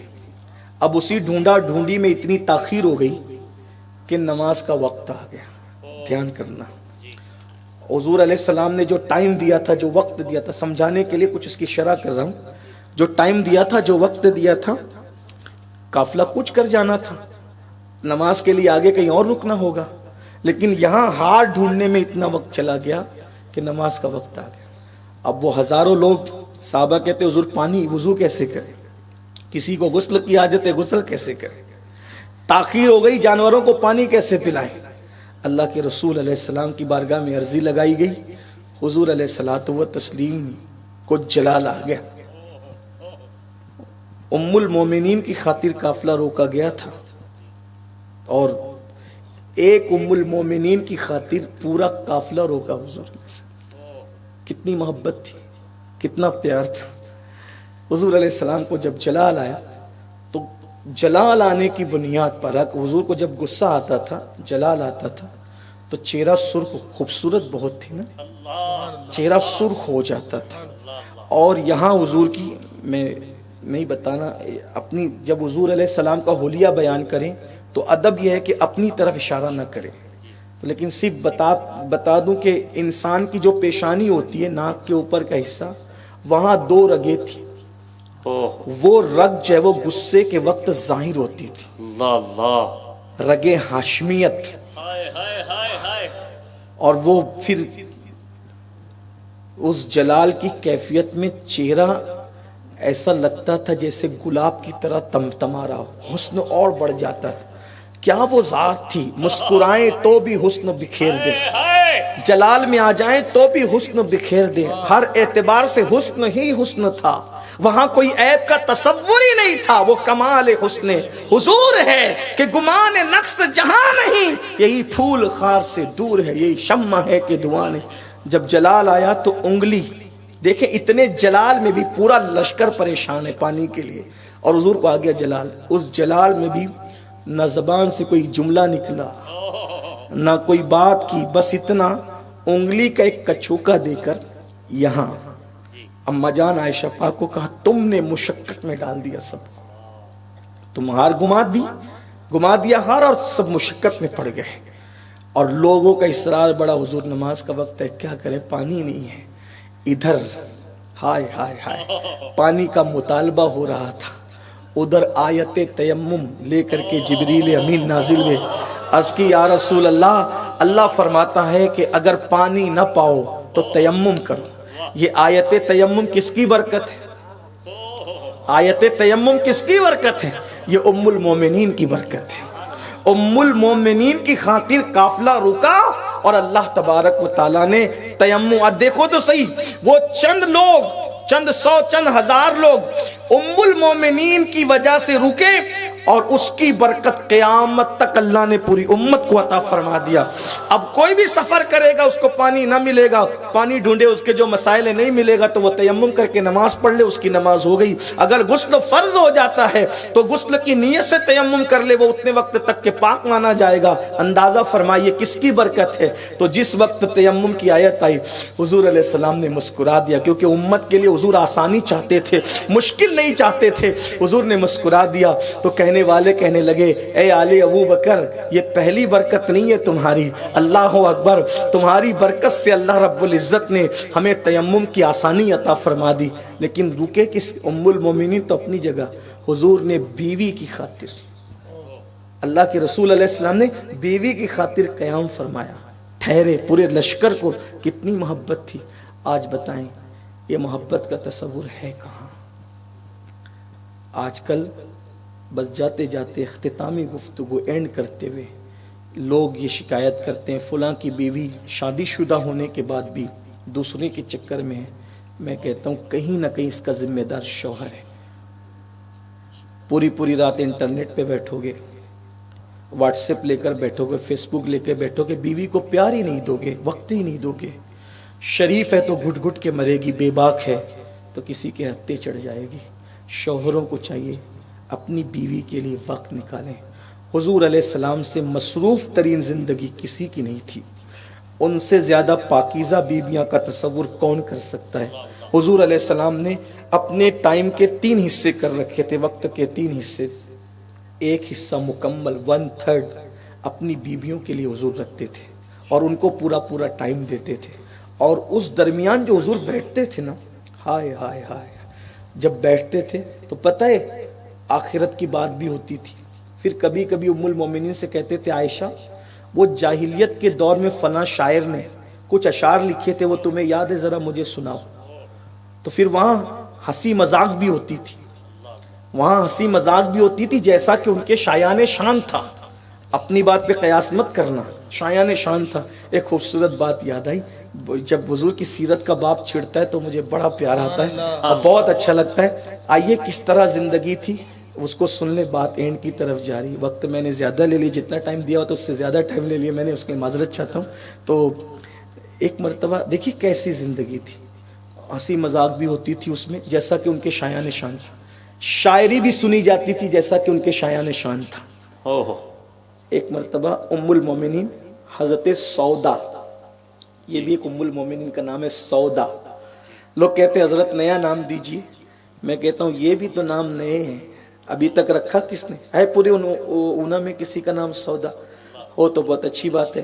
اگر بیٹی پیدا ہو سودا فاطمہ رکھو، یاد آئے گی. حمیرہ فاطمہ رکھو، یاد آئے گی اماں عائشہ پاک کی. عائشہ فاطمہ رکھو، صفیہ فاطمہ رکھو، میمونہ فاطمہ رکھو. یہ سب امہات المومنین کے نام ہیں نا، رکھو یہ نام. نہیں ہے تو رکھو. نئے نام ڈھونڈتے ہو کہاں سے لاتے ہو؟ سیریل سے لاتے ہو. پھر وہی وہ جو گندگی سیریل میں وہی تمہاری بچیوں میں آتی ہے، بچوں میں آتی ہے. ام المومنین سیدہ سودا نے حضور علیہ السلام کو حلوہ بہت پسند تھا، حلوہ تیار کیا اور حلوہ تیار کر کے آقا علیہ السلام کی بارگاہ میں. اس دن باری تھی ام المومنین سیدہ عائشہ پاک کی. آقا علیہ السلام نے باری مقرر کر رکھی تھی، ایک دن ان کے یہاں رہیں گے، ایک دن ان کے یہاں رہیں گے، ایک دن ان کے یہاں رہیں گے. ایسا ہوتا تھا، باری باری قیام ہوتا تھا. تو حلوہ تیار کیا، اماں عائشہ پاک کی باری تھی، حلوہ لے کر پہنچی. پہنچنے کے بعد حضور بیٹھے تھے اماں عائشہ پاک کے ساتھ. تو حضور سے کہا حضور میں نے آپ کے لیے حلوہ بنایا. ایک بات تو بات ہی ہوتی ہے. کبھی کبھی ایسا ہوتا ہے پیر باپو آئے تو حضرت ذرا یہ کھاؤ نا، یہ ڈش میں نے آپ کے لیے بنائی. اللہ کے دسترخوان پہ 10 لوگ بیٹھے ہوتے ہیں لیکن ایک محبت کا اظہار ہوتا ہے حضرت آپ کے لیے بنائی ہے. تو بہرحال نکل گیا زبان سے حضور میں نے آج حلوہ آپ کے لیے بنایا ہے. تو سمجھانے کے لیے اب میں آپ کو بتا رہا ہوں، دیکھیے بات کیسے ہوتی ہے. حضور علیہ السلام نے جب یہ سنا کہ اماں سودا پاک کہہ رہی ہے میں نے حلوہ آپ کے لیے بنایا، تو حضور نے اشارہ کیا ان کو بھی کہو. ہائے آقا نے اشارہ فرمایا ان کو بھی کہو. اب جب حضور نے جیسی پیاری پیاری نرگس کی آنکھوں سے اشارہ کیا، وہ اشارے کو اماں عائشہ نے دیکھ لیا. ہائے ہائے، مختار کائنات ہے، ازدواجی زندگی کتنی خوبصورت ہے. دیکھ لیا تو حضرت سودا نے پھر چونکہ حضور نے اشارہ کیا تو کہا عائشہ تم بھی، تمہارے لیے بھی. عائشہ نے کہا حضور نے کہا تو کہہ رہی ہو نا، میں نہیں کھاؤں گی حلوہ. کیونکہ عورتوں میں غیرت زیادہ ہوتی، غیرت عورتوں میں زیادہ ہوتی، اور وہ کوئی بری چیز نہیں ہے، عورتوں کی فطرت ہے. دیکھو اللہ نے جس میں جو رکھا ہے نا، جو رکھا ہے حکمت کے تحت رکھا ہے. کچھ لوگ کہتے ہیں عورتیں زیادہ بولتی ہیں. میں نے ایک مفکر سے پوچھا کہ حضرت عورتیں زیادہ بولتی ہیں. کہاں بیٹا زیادہ بولتی ہے، کیوں نہ بولے؟ کیونکہ باپ کو دیکھ کر بچے بولنا نہیں سیکھتے، ماں کو دیکھ کے بولنا سیکھتے. اگر ماں کم گو ہوگی تو بچے بولنا کیسے سیکھیں گے؟ تو بچوں کو سکھانے کے لیے قدرت نے عورتوں کو زیادہ بولنے کی عادت رکھی. یہ اس میں بھی یہ حکمت، ہر چیز میں حکمت ہے. اس لیے عورتیں کہیں چپ نہیں رہتی. لیکن اگر عورتیں جلسے میں چپ ہیں تو یہ غوث پاک کی کرامت ہے. یہ حضور علیہ السلام کا معجزہ ہے کہ ان کے ذکر کو سن کر کے عورتیں چپ ہیں ماشاءاللہ. حالانکہ یہ کسی دور میں چپ نہیں رہی، لیکن اگر ذکر رسول سن کر چپ ہے تو یہ بڑے کرم کی بات ہے، بڑے کرم کے فیصلے، یہ بڑے نصیب کی بات ہے. میں خواتین کو سلام کرتا ہوں کہ وہ لوگ چپ رہ کر کے ذکر مصطفیٰ سنتی ہیں. تو کہا میں نے نہیں کھانا، میں نہیں کھاؤں گا. حضور نے کہا نا میں نہیں کھاؤں گا. سرکار نے میں عائشہ کہہ رہی ہے نا تو کھا لو. تو کہا نہیں میں نے نہیں کھانا، میں نہیں کھاؤں گی یا رسول اللہ. تب حضرت سودا، کتنا پیار تھا ان کے درمیان، کیسا فری ماحول تھا، کس طرح کا جب وہ انداز زندگی تھا. عائشہ کھاؤ، کہہ رہی ہوں نا کھاؤ تو کھاؤ.